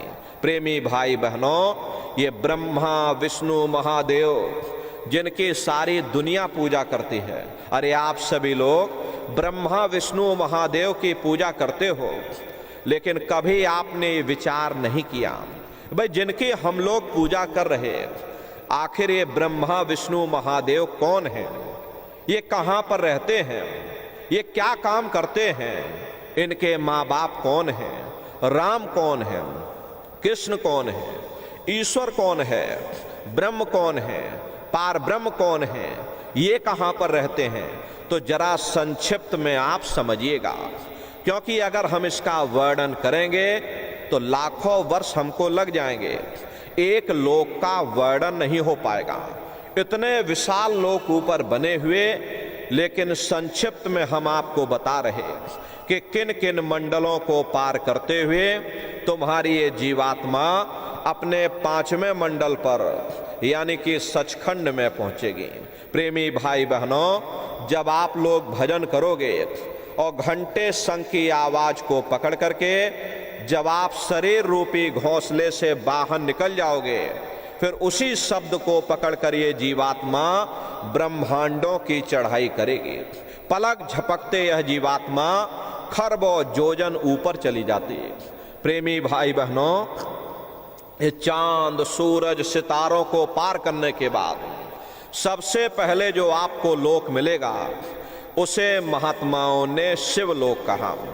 शिवलोक वो तमोगुणी स्थान है। वहां के मालिक शिव जी हैं, वो पार्वती जी के साथ उस लोक में विराजमान हैं। और शिव जी का दर्शन करने के बाद फिर जब आप ऊपर चढ़ोगे, उसी के ऊपर ब्रह्मा जी का लोक आएगा। ब्रह्मा जी का लोक वो रजोगुणी स्थान है। वहां के मालिक ब्रह्मा जी हैं, वो गायत्री सावित्री और सरस्वती के साथ उस लोक में विराजमान है। और ब्रह्मा जी का दर्शन करने के बाद फिर घंटे शंख की आवाज को पकड़ करके फिर जब आप ऊपर चढ़ोगे, उसी के ऊपर विष्णु लोक आएगा। घंटे और शंख की आवाज को पकड़ करके रखना पड़ता है। यदि आपने घंटे और शंख की आवाज को छोड़ दिया तो सेकंड भर आपको नहीं लगेगा, धड़ाम से आप अपने शरीर में वापस लौट आओगे और बाहरी आंखों को फिर से खोल दोगे। इसीलिए शब्द को पकड़ करके रखना पड़ता। तो ब्रह्मा जी का दर्शन करने के बाद फिर जब आप ऊपर चढ़ोगे, उसी के ऊपर विष्णु लोक आएगा। विष्णु लोक वो सतोगुणी स्थान है। वहां के मालिक विष्णु जी हैं। उनका बड़ा मनमोहक स्वरूप है। उनकी 4 भुजाएं हैं और चारों भुजाओं में शंख गदा पद्म और चक्र सुशोभित हैं। और आप क्षीर सागर में लक्ष्मी जी के साथ विराजमान हैं। ये तीनों देवता ब्रह्मा विष्णु और महादेव अपने अपने लोक में बैठ करके राज कर रहे हैं। एक रचयिता है जो जीवों को रचता है, एक पालनहार है जो जीवों को पालता है, और एक संहार करता है जो जीवों को नष्ट कर देता। एक का काम है घड़े को बनाना, एक का काम है घड़े की सुरक्षा करना और एक का काम है घड़े को फोड़ देना। इनकी जो माता है वो आद्या महाशक्ति हैं। ब्रह्मा विष्णु महादेव लोक के ऊपर वो आद्या महाशक्ति का लोक आता है और उसी लोक को पार करने के बाद सबसे पहला देश पड़ता है, या यूं कह लीजिए कि पहली राजधानी पड़ती है, जिसे महात्माओं ने सहस दल कवल कहा। वो राजधानी है। ये ब्रह्मा विष्णु महादेव के जो लोक हैं उस राजधानी के अंतर्गत आने वाले जिले हैं। आप इस तरह से समझिएगा, जैसे आपके उत्तर प्रदेश की राजधानी लखनऊ है, फिरोजाबाद आपका जिला है, इसी तरह प्रेमी भाई बहनों वो सहस दल कवल राजधानी है। राजधानी का जो मालिक है वो निरंजन भगवान है। ये ब्रह्मा विष्णु महादेव ये निरंजन भगवान के ही पुत्र हैं और ये आद्या महाशक्ति ये निरंजन भगवान की अर्धांगिनी है और निरंजन भगवान स्वयं तीनों लोकों के मालिक हैं। उन्हीं को त्रिलोकी नाथ कहा गया। हिंदू उन्हीं को परमात्मा कहते, मुसलमान उन्हीं को खुदा कहते और ईसाई उन्हीं को गॉड कहते। ये जल एक है। जल को चाहे आप पानी कह लो, चाहे वाटर कह लो, या चाहे आप नीर कह लो। इसी तरह प्रेमी भाई बहनों वो परमात्मा भी एक है। हम लोग लफ्जों के झगड़े में उलझे हुए हैं। घंटे और शंख की आवाज जो हर इंसान के अंदर गूंज रही, वो आवाज उन्हीं के मुखार बिंद से हो रही। निरंजन भगवान का जो स्वरूप है वो ज्योतिष स्वरूप है। हजार बाती की अखंड ज्योति वहां पर बराबर जल रही। हम लोग यहाँ मंदिरों में ज्योत जलाते हैं। प्रेमी भाई बहनों, इस ज्योति में तेल की जरूरत पड़ती है, बाती की जरूरत पड़ती है। ये तो हम लोग उसकी नकल करते हैं, लेकिन वो अखंड ज्योति वहां पर ऐसी जल रही जिसमें ना तेल की जरूरत है और ना बाती की जरूरत है। पलटू साहब ने जिक्र किया है कि उल्टा कुआ गगन में तिसमें जरे चिराग, तिसमें जरे चिराग, बिना रोगन बिन बाती और 6 ऋतु 12 मास जरत रहे दिन राती और सतगुर मिले जो होए ताहि की नजर में आवे, बिन सतगुर नहीं कोई वाह को दर्शावे। वो अखंड ज्योति ऐसी है जिससे पूरा ब्रह्मांड प्रकाशवान हो रहा। जितनी भी अवतारी शक्तियां आई, राम आए, राम को वहीं से नीचे उतारा गया। इसीलिए उस देश को अयोध्या नगरी या कौशलपुर देश भी कहा गया। गोस्वामी जी महाराज जब साधना करके वहां पहुंचे, तभी गोस्वामी जी महाराज ने रामचरितमानस में लिख दिया। देखो प्रेमी भाई बहनों, रामचरितमानस में गोस्वामी जी महाराज ने जो भी लिखा है वो सब अंतर का भेद लिखा है। हम लोग बाहर मुखी क्रियाओं में फंसे हुए, इसीलिए हम लोग अर्थों को समझ नहीं पाते और अर्थ का अनर्थ कर देते। तो गोस्वामी जी महाराज ने रामचरितमानस में क्या लिखा? देखिए, गोस्वामी जी महाराज लिखते हैं कि मूद्यों नैन त्रिशत में भयो पुण्य चितवत कौशलपुर गयो। जब मैंने अपने बाहर की आंख बंद की, मेरी अंतर की आंख खुल गई और मैं क्या देख रहा हूं, मैं कौशलपुर देश में पहुंच गया। मोह विलोक राम मुस्काई, मुझे देख करके राम भगवान प्रसन्न हो गए। उन्होंने ऊपर जाने का मुझे रास्ता दे दिया। मैं ऊपर जा करके क्या देख रहा हूं कि उधर माज सुन अंडज राया, देखें बहु ब्रह्मांड निकाया, अति विचित्र तह लोक अनेका, रचना अधिक एक तेका। विचित्र विचित्र भांत के वहां पर लोक बने हुए, एक से बढ़कर एक सुंदर सोने के महल बने हुए, जिनकी शोभा अवर्णीय है। प्रेमी भाई बहनों, वो असली अयोध्या नगरी है, वो राम भगवान का असली देश है। जब आप लोग साधना करके वहां पहुंचोगे, वहां की रचनाओं को अपनी दिव्य दृष्टि से देखोगे, तो देखते रह जाओगे ये क्या ईश्वर की लीला है, कैसी उसकी कारीगरी है, अनंत उसकी सत्ता है, अनंत ही उसका प्रकाश है। अरे उसी आनंद को पाकर के बड़े बड़े राजे महाराजाओं ने अपने राज काज पर ठोकरें मार दी और जंगलों में जाकर के नंगे हो करके नाचने लगे। मीराबाई को जब वो दौलत मिल गई, अरे मीराबाई ने राजपाट छोड़ दिया और मीराबाई कहने लगी कि मैं मिल जाए पाए पीऊ अपना, तब मेरी पीर बुझानी और मीरा सुरत शब्द सहलानी। कबीर साहब को जब वो दौलत मिल गई और अन्य महात्माओं को जब वो दौलत मिल गई, उन्होंने कलम तोड़ करके लिख दिया, ये अचरज देखा भारी साधो, अचरज देखा भारी रे, बिना बजाए निषदन बाजे, घंटा शंख नगारी रे, बहरा सुन सुन मस्त होत है, तन की खबर बिसारी रे, और बिन भूमि के महल बना है, तामे जोत उजारी रे, अंधा देख देख सुख पावे, बात बतावे सारी रे, और जीता मरकर फिर जी जावे, बिन भोजन बलधारी रे, ब्रह्मानंद संत जन बिरला, कोई समझे बात हमारी रे। प्रेमी भाई बहनों, वो असली अयोध्या नगरी है, वो राम भगवान का असली देश है। अरे राम जी का दर्शन करने के बाद फिर तुम्हारी ये जीवात्मा दूसरे मंडल के शब्द को पकड़कर दूसरे मंडल की चढ़ाई करेगी। श्याम तज श्वेत को गहना, सुरत को तान धुन सुनना, और बंक के द्वार धस बैठो और त्रिकुटी जाए कर लेना। उसी के ऊपर दूसरा देश आता है जिसे महात्माओं ने त्रिकुटी देश कहा। वहां के जो मालिक हैं वो ब्रह्म हैं, वहीं से मन और माया की उत्पत्ति हुई, वहीं से तीन गुण रजोगुण तमोगुण सतोगुण, तीनों गुणों की उत्पत्ति वहीं से हुई। ये जो आपके वेद हैं, वेदों को सारी दुनिया पढ़ती है, वेदों की भी उत्पत्ति उसी स्थान से हुई है।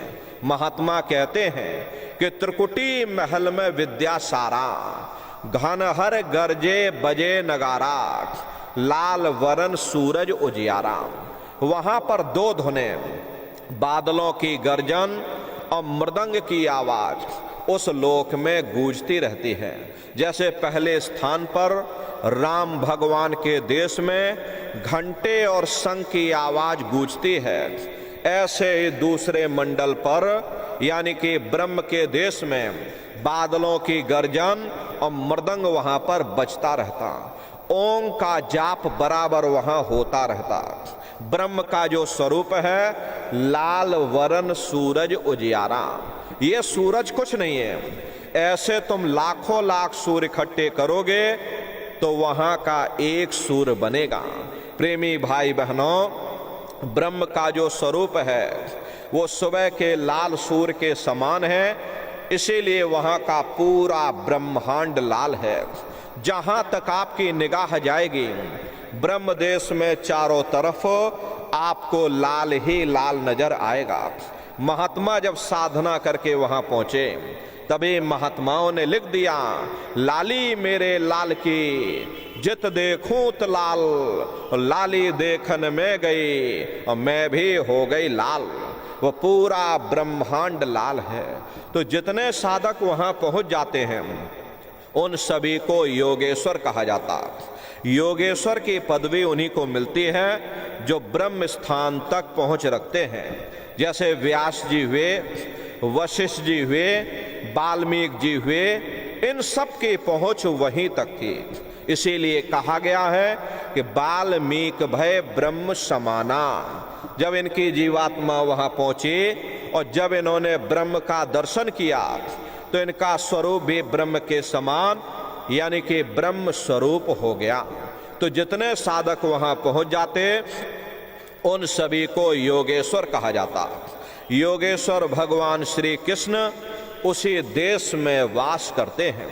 ये जो ब्रह्म देश है वो श्री कृष्ण भगवान का ही देश है और श्री कृष्ण भगवान वहीं पर रहते हैं।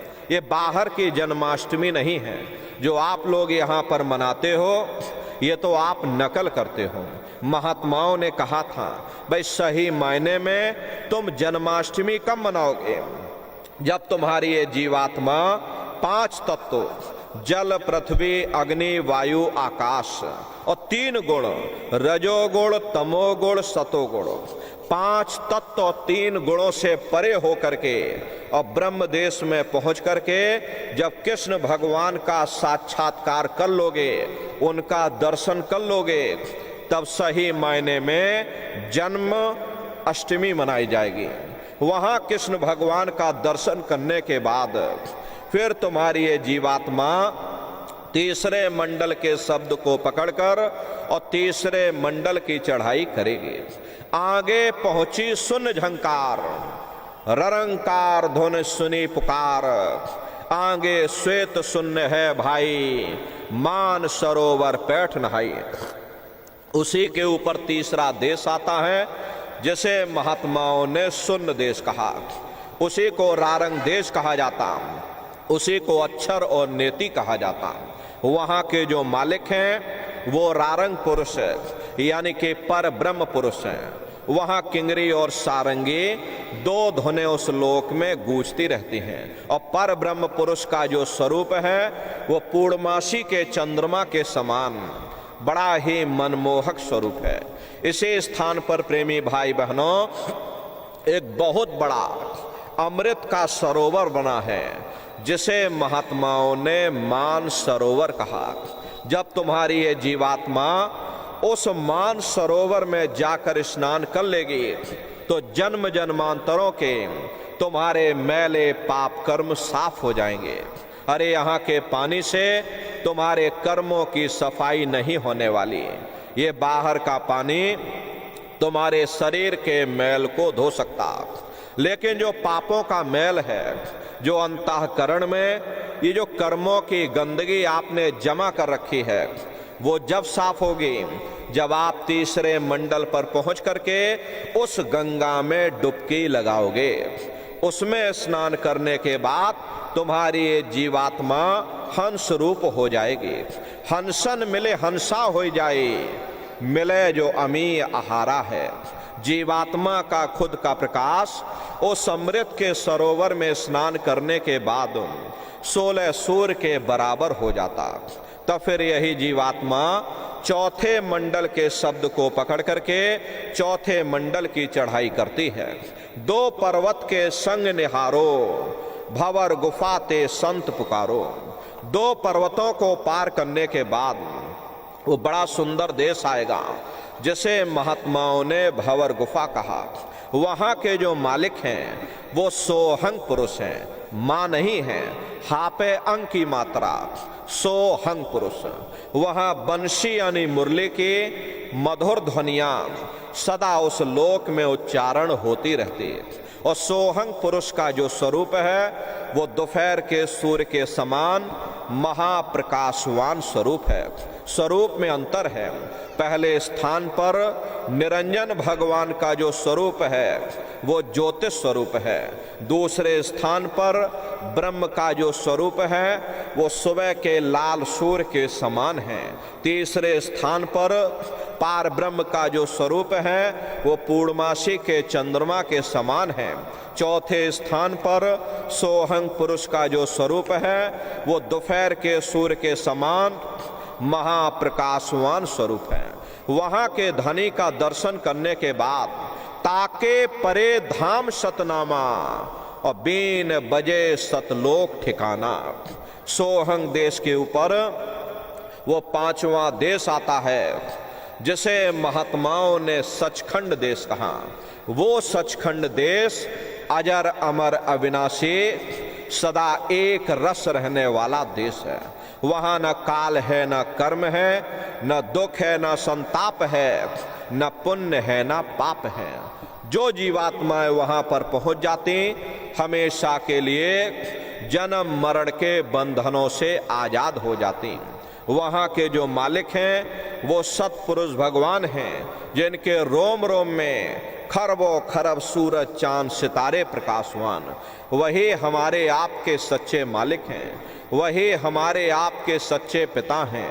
हमको आपको वहीं से नीचे उतारा गया, फिर शब्द को पकड़ करके शब्द शब्द पौड़ी पर चढ़कर पहुंचो सचखंड सतनाम। तो प्रेमी भाई बहनों, शब्द को पकड़ करके ये जीवात्मा अपने घर वापस पहुंचाएगी। तो ये सुरत शब्द नाम की साधना कैसे आप लोग करोगे, जरा अच्छी तरह से एक बार समझ लीजिए। ये आंख और कान को बंद करिएगा, लेकिन मन को रोकिएगा। ऐसे समय पर तुम्हारा ये मन जरूर भागेगा। अभी आप देखो, यहाँ पर सत्संग में बैठे हो, शरीर तुम्हारा यहाँ बैठा, लेकिन मन सारी दुनिया में भाग रहा। अब किसी को बाल बच्चों की याद आ गई, ये मन बाल बच्चों में पहुंच गया। कोई दुकान दफ्तर छोड़ करके आया, ये मन दुकान दफ्तर में पहुंच गया। कोई खेती बाड़ी छोड़ करके आया, शरीर बेचारा यहाँ बैठा है और मन कहीं खेत में गेहूं में पानी लगा रहा। तो ऐसे भजन से कोई लाभ नहीं होगा। जिन्होंने मार मन डाला उन्हीं को सूरमा कहना। अगर दुनिया में कोई हमारा दुश्मन है तो वह केवल तुम्हारा ये मन है। ये भाई भाई में झगड़ा कौन करवाता? केवल तुम्हारा मन करवाता। जाति जाति में संघर्ष कौन करवाता? केवल तुम्हारा ये मन करवाता। मजहब मजहब में लड़ाइयाँ कौन करवाता? केवल तुम्हारा ये मन करवाता। इसीलिए महात्मा कहते हैं कि बड़ा बैरी ये मन घट में, इसी का जीत ना कठना। अगर दुनिया में कोई हमारा दुश्मन है तो वह केवल तुम्हारा ये मन है। ये मन रूपी रावण कब मरेगा? जब 9 द्वारों पर फतेह हासिल करके तुम यहाँ 10वें द्वार पर चढ़ जाओगे, तब सही मायने में दशहरा मनाई जाएगी। अरे बाहर की दशहरा नहीं है जो लकड़ी का रावण बना देते हो और फूंक फांक करके घर चले आते हैं, कहते भाई हमने रावण मार दिया। अरे महात्माओं ने कहा था भाई सही मायने में तुम दशहरा कब मनाओगे? जब 9 द्वारों पर फतेह हासिल करके तुम यहाँ 10वें द्वार पर चढ़ जाओगे, तब सही मायने में विजयदशमी मनाई जाएगी। तब ये मन रूपी रावण तुम्हारा मरेगा। तब तुम्हारी ये जीवात्मा, इसी जीवात्मा को महात्माओं ने राम भी कहा। अरे हम कोई अपने मन से नहीं कह रहे, आपके धर्म ग्रंथों में लिखा हुआ, एक राम दशरथ का बेटा, एक राम घट घट में लेटा, एक राम का शकल पसारा, और एक राम है सबसे न्यारा। एक वो राम है जो अयोध्या के वासी हैं, और एक राम घट घट में लेटे। यानी हमारी आपकी ये जीवात्मा जो हर एक के अंदर मौजूद है, महात्माओं ने कहा भाई एक वो राम है, और एक राम का शकल पसाराम, यानी पहले स्थान के मालिक वो निरंजन भगवान जिनको दुनिया त्रिलोकीनाथ कहती है, जिनका ये पूरा पसारा, ये पूरा संसार है। महात्माओं ने कहा भाई एक वो राम है, और एक राम है सबसे न्यारा, 5वें स्थान के मालिक वो सत्पुरुष भगवान जो हमारे आपके सच्चे पिता हैं। महात्माओं ने कहा भाई एक वो राम है। तो महात्मा तो उस राम की महिमा गाते हैं। मोटी बात आप पकड़िए कि भजन कैसे करोगे, तो ये आंख और कान को बंद कर लेना, ऊंचा ध्यान दे करके सुनिएगा। शुरू शुरू में सीटी जैसी आवाज आप सभी को सुनाई पड़ेगी, उसे पकड़ लेना, सुनते सुनते उसी में लीन हो जाना। कुछ समय बाद में दोबारा आपको अनुभव होगा कि कहीं बड़ी दूर से एक महीन आवाज, घंटे और शंख की आवाज हमारे कानों में बज रही, और जब घंटे शंख की आवाज आपको सुनाई पड़ने लग जाए, तब आप सीटी की आवाज को छोड़ देना और घंटे शंख की आवाज को पकड़ लेना। एक बार प्रेमी भाई बहनों, आप उस आवाज को पकड़ लो, फिर वो आवाज आपको नहीं छोड़ेगी। खींच करके शरीर से बाहर कर दे। रोज आना, रोज जाना, रोज ब्रह्मांडों की सैर करना, रोज देवी देवताओं के दर्शन करना, रोज राम और कृष्ण के दर्शन करना और घूम करके फिर अपने शरीर रूपी घोंसले में वापस आ जाना। तो ये सुमरन, ध्यान और भजन 3 क्रियाएं आपको बताई गई। रास्ता बिल्कुल सच्चा है, आप करोगे तो आपको अनुभव होगा, दिखाई भी पड़ेगा और सुनाई भी पड़ेगा, लेकिन नित्य नियम से करिएगा, नागा नहीं होना चाहिए। अरे आप देखो, शरीर को भोजन देते हो, सुबह दोपहर शाम रात खाते रहते हैं, लेकिन कभी तुमने ये विचार नहीं किया, ये जीवात्मा जो जन्म जन्मांतरों से बेचारी भूखी प्यासी बैठी है, जिसकी शक्ति से तुम्हारा इतना बड़ा ये शरीर चल रहा, तो कभी अपनी जीवात्मा को तुमने भोजन नहीं दिया। अरे इसका भोजन भजन है, इसका भोजन शब्द है, इसका भोजन नाम है। अपना ये नियम बनाओ कि पहले हम अपनी जीवात्मा को भोजन देंगे, फिर अपने शरीर को भोजन देंगे।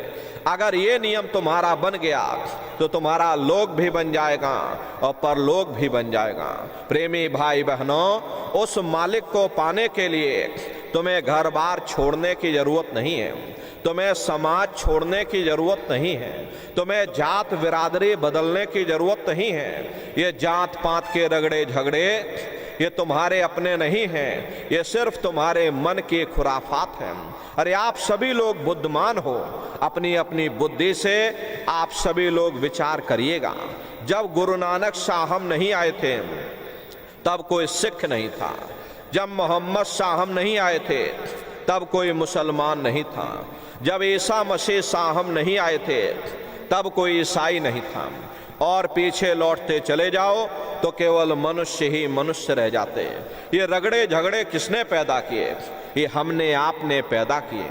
कोई भी महात्मा यहाँ पर आकर के ना कोई कौम बनाने आता है, ना कोई मजहब चलाने आते हैं, और ना ही आप हमारे हाथों में ये डंडे और तलवारें देने के लिए आते हैं। अरे आप तो सच्चा मार्ग, सनातन मार्ग समझाने के लिए इस धरा भूमि पर शरीर रूप में अवतरित होते हैं। प्रेमी भाई बहनों, आप अपनी बुद्धि से विचार करिएगा। सुपच जाति के भंगी थे, रैदास जी महाराज जाति के हरिजन थे और मीराबाई जाति की छत्राणी थी। अगर वे सब उस मालिक को प्राप्त कर सकते हैं तो आप भी उस मालिक को प्राप्त कर सकते हो।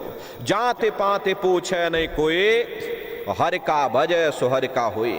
लोग यहाँ जात पात बनाते बनाते मर गए, लेकिन ऐ नर नारियों, जब तुम्हारी ये जीवात्मा इस मनुष्य रूपी चोले को छोड़ करके ऊपर धर्मराज की कचहरी में पहुंचेगी तो वहां न तुमसे ये पूछा जाएगा कि भाई तुम किस जाति के हो, या तुम किस कौम के हो, या तुम किस मजहब के हो, तुम हिंदू हो या मुसलमान हो, तुम हिंदुस्तान से आए हो या तुम पाकिस्तान से आए हो। अरे वहां तुम्हारे कर्म देखे जाएंगे, भक्ति भाव देखा जाएगा, मालिक से मिलने का प्रेम और प्यार देखा जाएगा।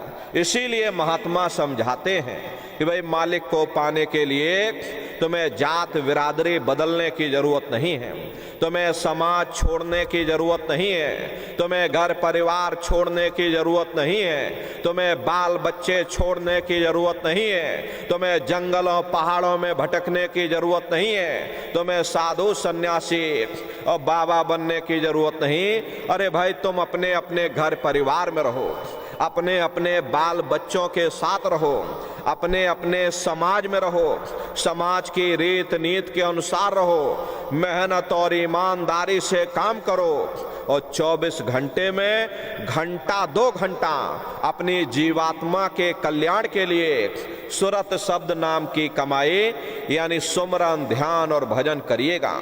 यही दौलत तुम्हारे काम आएगी, बाकी सब यहीं पड़ा रह जाएगा। सुई की एक नोक भी तुम्हारे साथ में जाने वाली नहीं है। अरे बड़े बड़े राजे महाराजे आए, सारी जिंदगी उन्होंने ये किला बनाते बनाते गुजार दिया। आज उनके किलों को जाकर देखिए, आज खंडहर बने पड़े हुए। विश्व विजेता सिकंदर सारी दुनिया पर राज करने का ख्वाब देखता था, वो भी मुट्ठी खोल करके चला गया। कोई क्या साथ लेकर के जाएगा? जो चीज तुम्हारे साथ में जाने वाली है वो केवल परमात्मा की भक्ति है।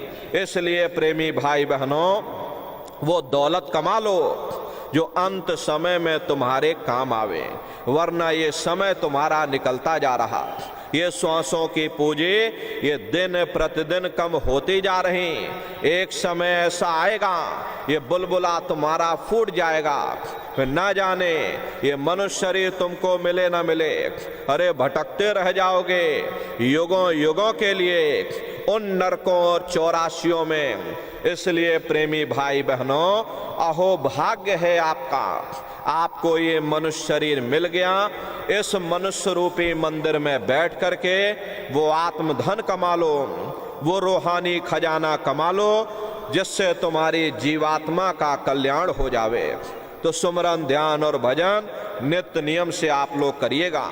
और देखो प्रेमी भाई बहनों, सभी लोग शाकाहारी रहना, क्योंकि हमारे गुरु महाराज ने शाकाहार पर विशेष जोर दिया।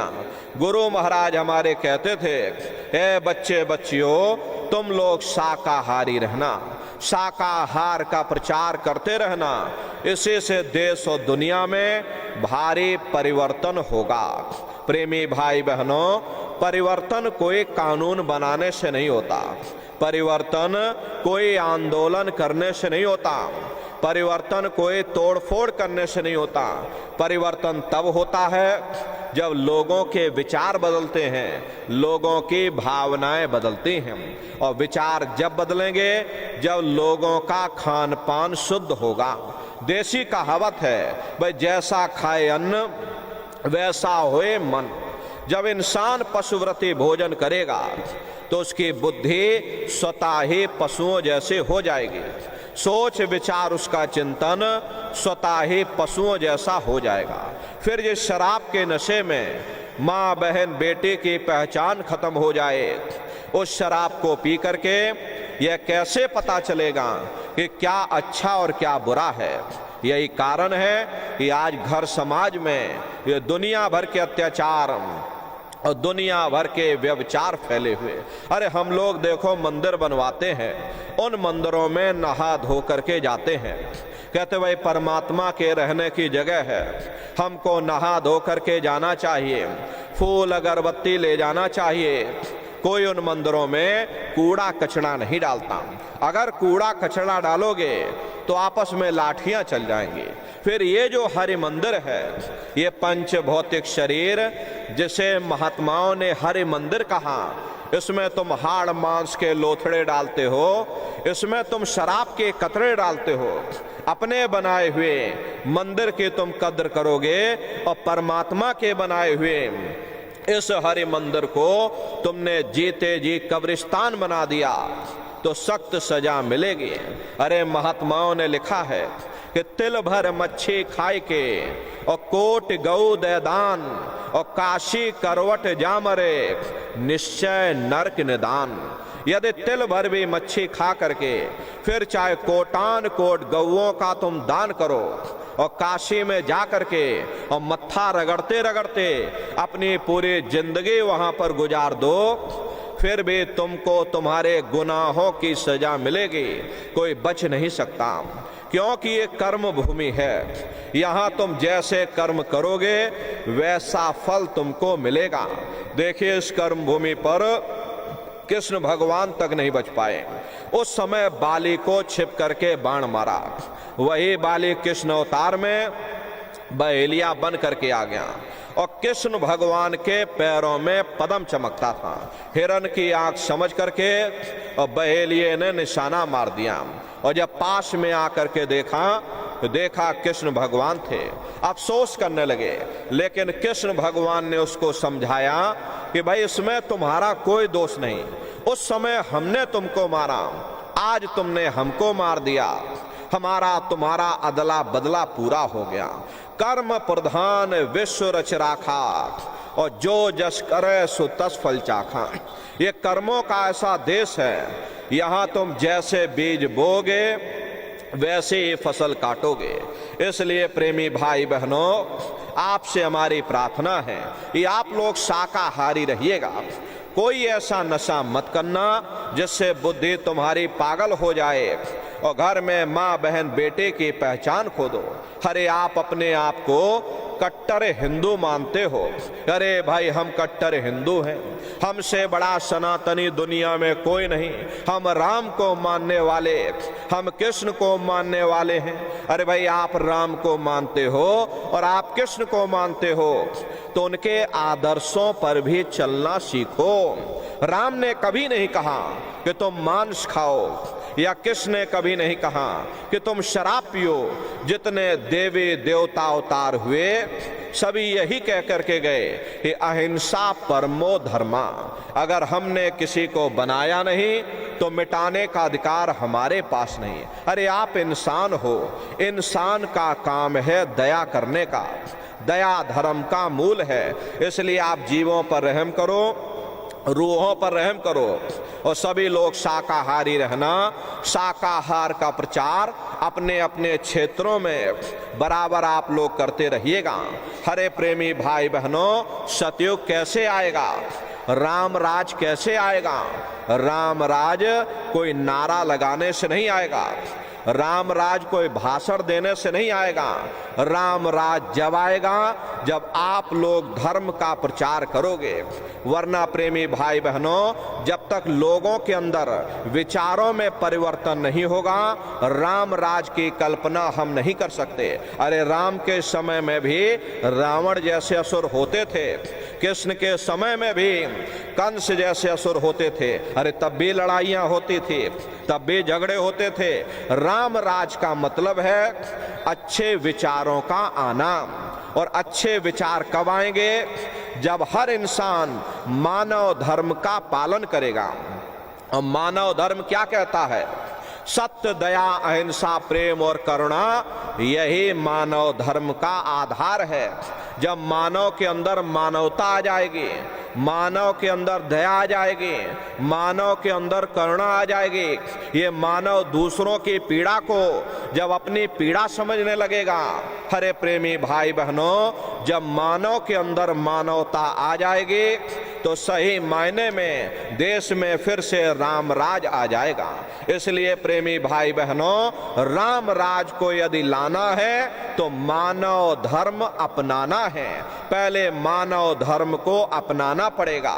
इसीलिए हमारे गुरु महाराज कहते थे, बच्चा गांव गांव में तुम भजन केंद्र की स्थापना करो, गांव गांव में जाकर सत्संग करो, गांव गांव में सत्संग होने लग जाए, गांव गांव के लोग शाकाहारी हो जाएं, गांव गांव के लोग सदाचारी हो जाएं, गांव गांव के लोग चरित्रवान हो जाएं, आंखों में माँ बहन बेटे की पहचान कायम हो जाए।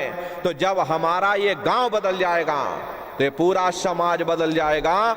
निश्चय इस कलयुग में सतयुग आ जाएगा। इसलिए प्रेमी भाई बहनों, धर्म के प्रचार में आप सभी लोग सपरिवार सादर आमंत्रित हैं। आप लोग पधारिएगा। प्रेमी भाई बहनों, अपने अपने बच्चों को भी देखिए, हमारे गुरु महाराज ने अपने गुरु की याद में मथुरा दरबार में इतना विशाल मंदिर बनवाया। गुरु महाराज हमारे कहते थे कि बच्चा, मंदिर का वो देवता वहां पर बैठ करके बरकत बांट रहा। अरे आप लोग आइए, वहां कोई रुपया पैसा नहीं चढ़ाया जाता, वहां कोई चंदा चुटकी नहीं चढ़ाई जाती। हरे प्रेमी भाई बहनों, आप लोग आए, मंदिर के देवता के सामने अपनी एक बुराई को चढ़ा दीजिए। वहां पर बुराई चढ़ाई जाती है कि हम आज से मांस मछली नहीं खाएंगे, हम आज से अंडा शराब का सेवन नहीं करेंगे, हम आज से झूठ नहीं बोलेंगे, हम आज से किसी को धोखा नहीं देंगे। तो आप अपनी एक बुराई चढ़ा दो, आपकी एक मनोकामना पूरी होगी। ऐसा वरदानी मंदिर हमारे गुरु महाराज ने अपने गुरु की याद में मथुरा आश्रम पर बनवाया है। प्रेमी भाई बहनों, उन्हीं की याद में देखिए होली का कार्यक्रम 24, 25, 26 मार्च 3 दिवसीय होली का कार्यक्रम मथुरा आश्रम पर मनाया जाएगा। देश के कोने कोने से दसियों लाख की संख्या में सत्संगी प्रेमी भाई बहन मथुरा दरबार में पधारेंगे। प्रेमी भाई बहनों, अपना बहुत बड़ा आश्रम है, करीब करीब 10 किलोमीटर के व्यास में अपना आश्रम बना हुआ, वहीं पर ये कार्यक्रम होता है। अपने आश्रम पर गुरु महाराज की एक छोटी सी गौशाला भी है। गुरु महाराज के पास में कुल 2 गाय थी। 2 गायों का इतना बड़ा परिवार है। ये आज के समय में करीब करीब 3000 गायें हैं और 3000 के ऊपर सांड हैं। गौशाला अलग है और नंदीशाला अलग है। किसी को बाहर नहीं भेजा जाता, क्योंकि हमारे गुरु महाराज कह करके गए कि बच्चा इनको यहीं रखना, यहीं सेवा पानी करना, अगर बाहर भेज दोगे लोग मार देंगे, काट देंगे। इसीलिए चाहे गाय हो या चाहे बैल हो, हमारे यहाँ पर किसी को बाहर नहीं भेजा जाता। गायों के लिए अलग से गौशाला है और सांडों के लिए अलग से नंदीशाला बनी है। उसी के बगल में अपना एक बहुत बड़ा विद्यालय भी है, जिसमें 2,500 से 3,000 बच्चे निःशुल्क विद्या अध्ययन करते हैं। कॉपी किताब, पढ़ाई लिखाई, भोजन पानी बिल्कुल निःशुल्क है। और उसी के बगल में प्रेमी भाई बहनों अपना एक बहुत बड़ा अस्पताल भी है। वो गुरु महाराज की कर्म भूमि है और गुरु महाराज की जन्म भूमि, जहाँ पर हमारे गुरु महाराज का जन्म हुआ, जिला इटावा, ग्राम खितौरा में है। जैसा भव्य मंदिर गुरु महाराज के कर्म भूमि पर बना है, उसी तरह से भव्य मंदिर गुरु महाराज की जन्म भूमि पर बन करके तैयार हो चुका। ये जो आप फोटो देख रहे हो, ये गुरु महाराज की जन्म भूमि का ही मंदिर है। और इधर जो फोटो लगी है, ये मथुरा दरबार का मंदिर है। प्रेमी भाई बहनों, समय निकाल करके अपने दरबार में आप लोग पधारिएगा। ये होली का कार्यक्रम 24, 25, 26 मार्च 3 दिवसीय होली का कार्यक्रम मथुरा दरबार में मनाया जाएगा। समय निकाल करके मथुरा दरबार में होली के अवसर पर आप सभी प्रेमी भाई बहन सपरिवार सादर आमंत्रित हैं। आप लोग पधारिएगा, अपने अपने बच्चों को भी साथ में लेकर के आइएगा। हम लोग ये सोचने लगते हैं, अरे बच्चों को क्या करेंगे ले जाकर, ये बच्चे छोटे हैं, अरे इनको घर में रहने दो, इनको पढ़ाई लिखाई करने दो। अभी इनकी पढ़ाई लिखाई की उम्र है, ये सत्संग सुनना और ये भजन पूजा पाठ करना, ये तो हम लोगों का काम है। इन बच्चों को घर पर रहने दो, इनको पढ़ाई लिखाई करने दो। अरे प्रेमी भाई बहनों, पढ़ाई लिखाई जरूरी है, हम आपकी ये बात मानते हैं। ये आज के समय में शिक्षा बहुत जरूरी है। अरे हमको भी गुरु महाराज ने पढ़ाया लिखाया, हमको ये अंगूठा छाप नहीं है, गुरु महाराज ने हमको भी पढ़ाया लिखाया। प्रारंभिक शिक्षा हमारी गुरु महाराज के जन्म भूमि पर हुई, क्योंकि जो गुरु महाराज की जन्म भूमि है वही हमारी भी जन्म भूमि है। 1 से लेके 5 तक हम खितौरा में ही पढ़ाई किए। उसके बाद गुरु महाराज हमको मथुरा ले आए, आगे की पढ़ाई लिखाई गुरु महाराज ने मथुरा में कराई। 10वीं किया, फिर 12वीं किया, फिर BA किया, फिर LLB किया, LLB करके वकील भी बने। तो कहने का मतलब ये है कि गुरु महाराज ने हमको भी पढ़ाया लिखाया। लेकिन प्रेमी भाई बहनों, पढ़ाई लिखाई के साथ साथ अच्छे संस्कार भी जरूरी हैं। और संस्कार कोई MA BA की डिग्री करने से नहीं पड़ जाते, संस्कार कोई डिप्लोमा करने से नहीं पड़ जाते।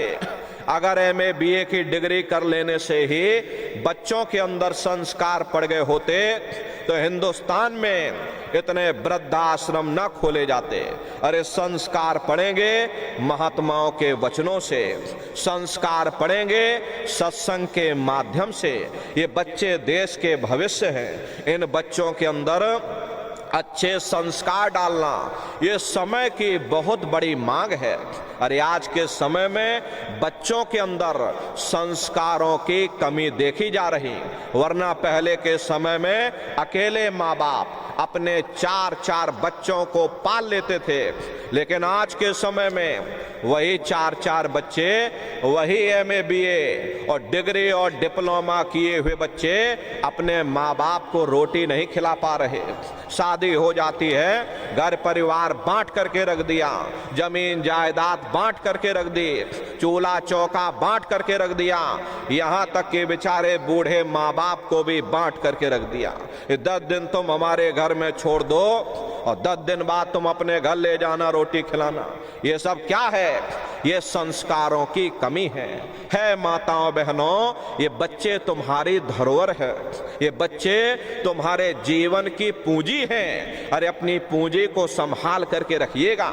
इन बच्चों को आप बचपन से तैयार करिए, इनको अच्छी शिक्षा देना, इनको अच्छे संस्कार देना, इनको शाकाहारी बनाना, इनको सदाचारी बनाना, इनको चरित्रवान बनाना। अरे इनको भी तुम राम और कृष्ण बना दो। यही बच्चे बड़े हो करके माँ बाप का नाम रोशन करेंगे, घर और समाज का नाम रोशन करेंगे। इसलिए प्रेमी भाई बहनों, अपने अपने बच्चों के साथ, इष्ट मिष्ट परिवार वालों के साथ आप सभी प्रेमी भाई बहन होली के कार्यक्रम में सब परिवार सादर आमंत्रित हैं। आप लोग पधारिएगा। सुमरन, ध्यान और भजन बराबर आप लोग करते रहिएगा। इतना जान लीजिए प्रेमी भाई बहनों, ये रास्ता बिल्कुल सच्चा है। आप करोगे, आपको अनुभव होगा, दिखाई भी पड़ेगा, सुनाई भी पड़ेगा। अरे आपका लोक भी बन जाएगा और आपका परलोक भी बन जाएगा। इसी के साथ अब हम अपनी वाणी को विराम देते हैं। आप लोगों ने अपना कीमती समय हमको दिया, इसके लिए आप सभी प्रेमी भाई बहनों को बहुत बहुत साधुवाद है। कहने सुनने में यदि हमसे कोई गलती भूल चूक हुई हो, और हम तो छोटे हैं, आप सभी लोग हमारी माता बहनें बूढ़े बुजुर्ग हमको छोटा समझ करके आप सभी प्रेमी भाई बहन हमको क्षमा करिएगा। बोलो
जय गुरुदेव।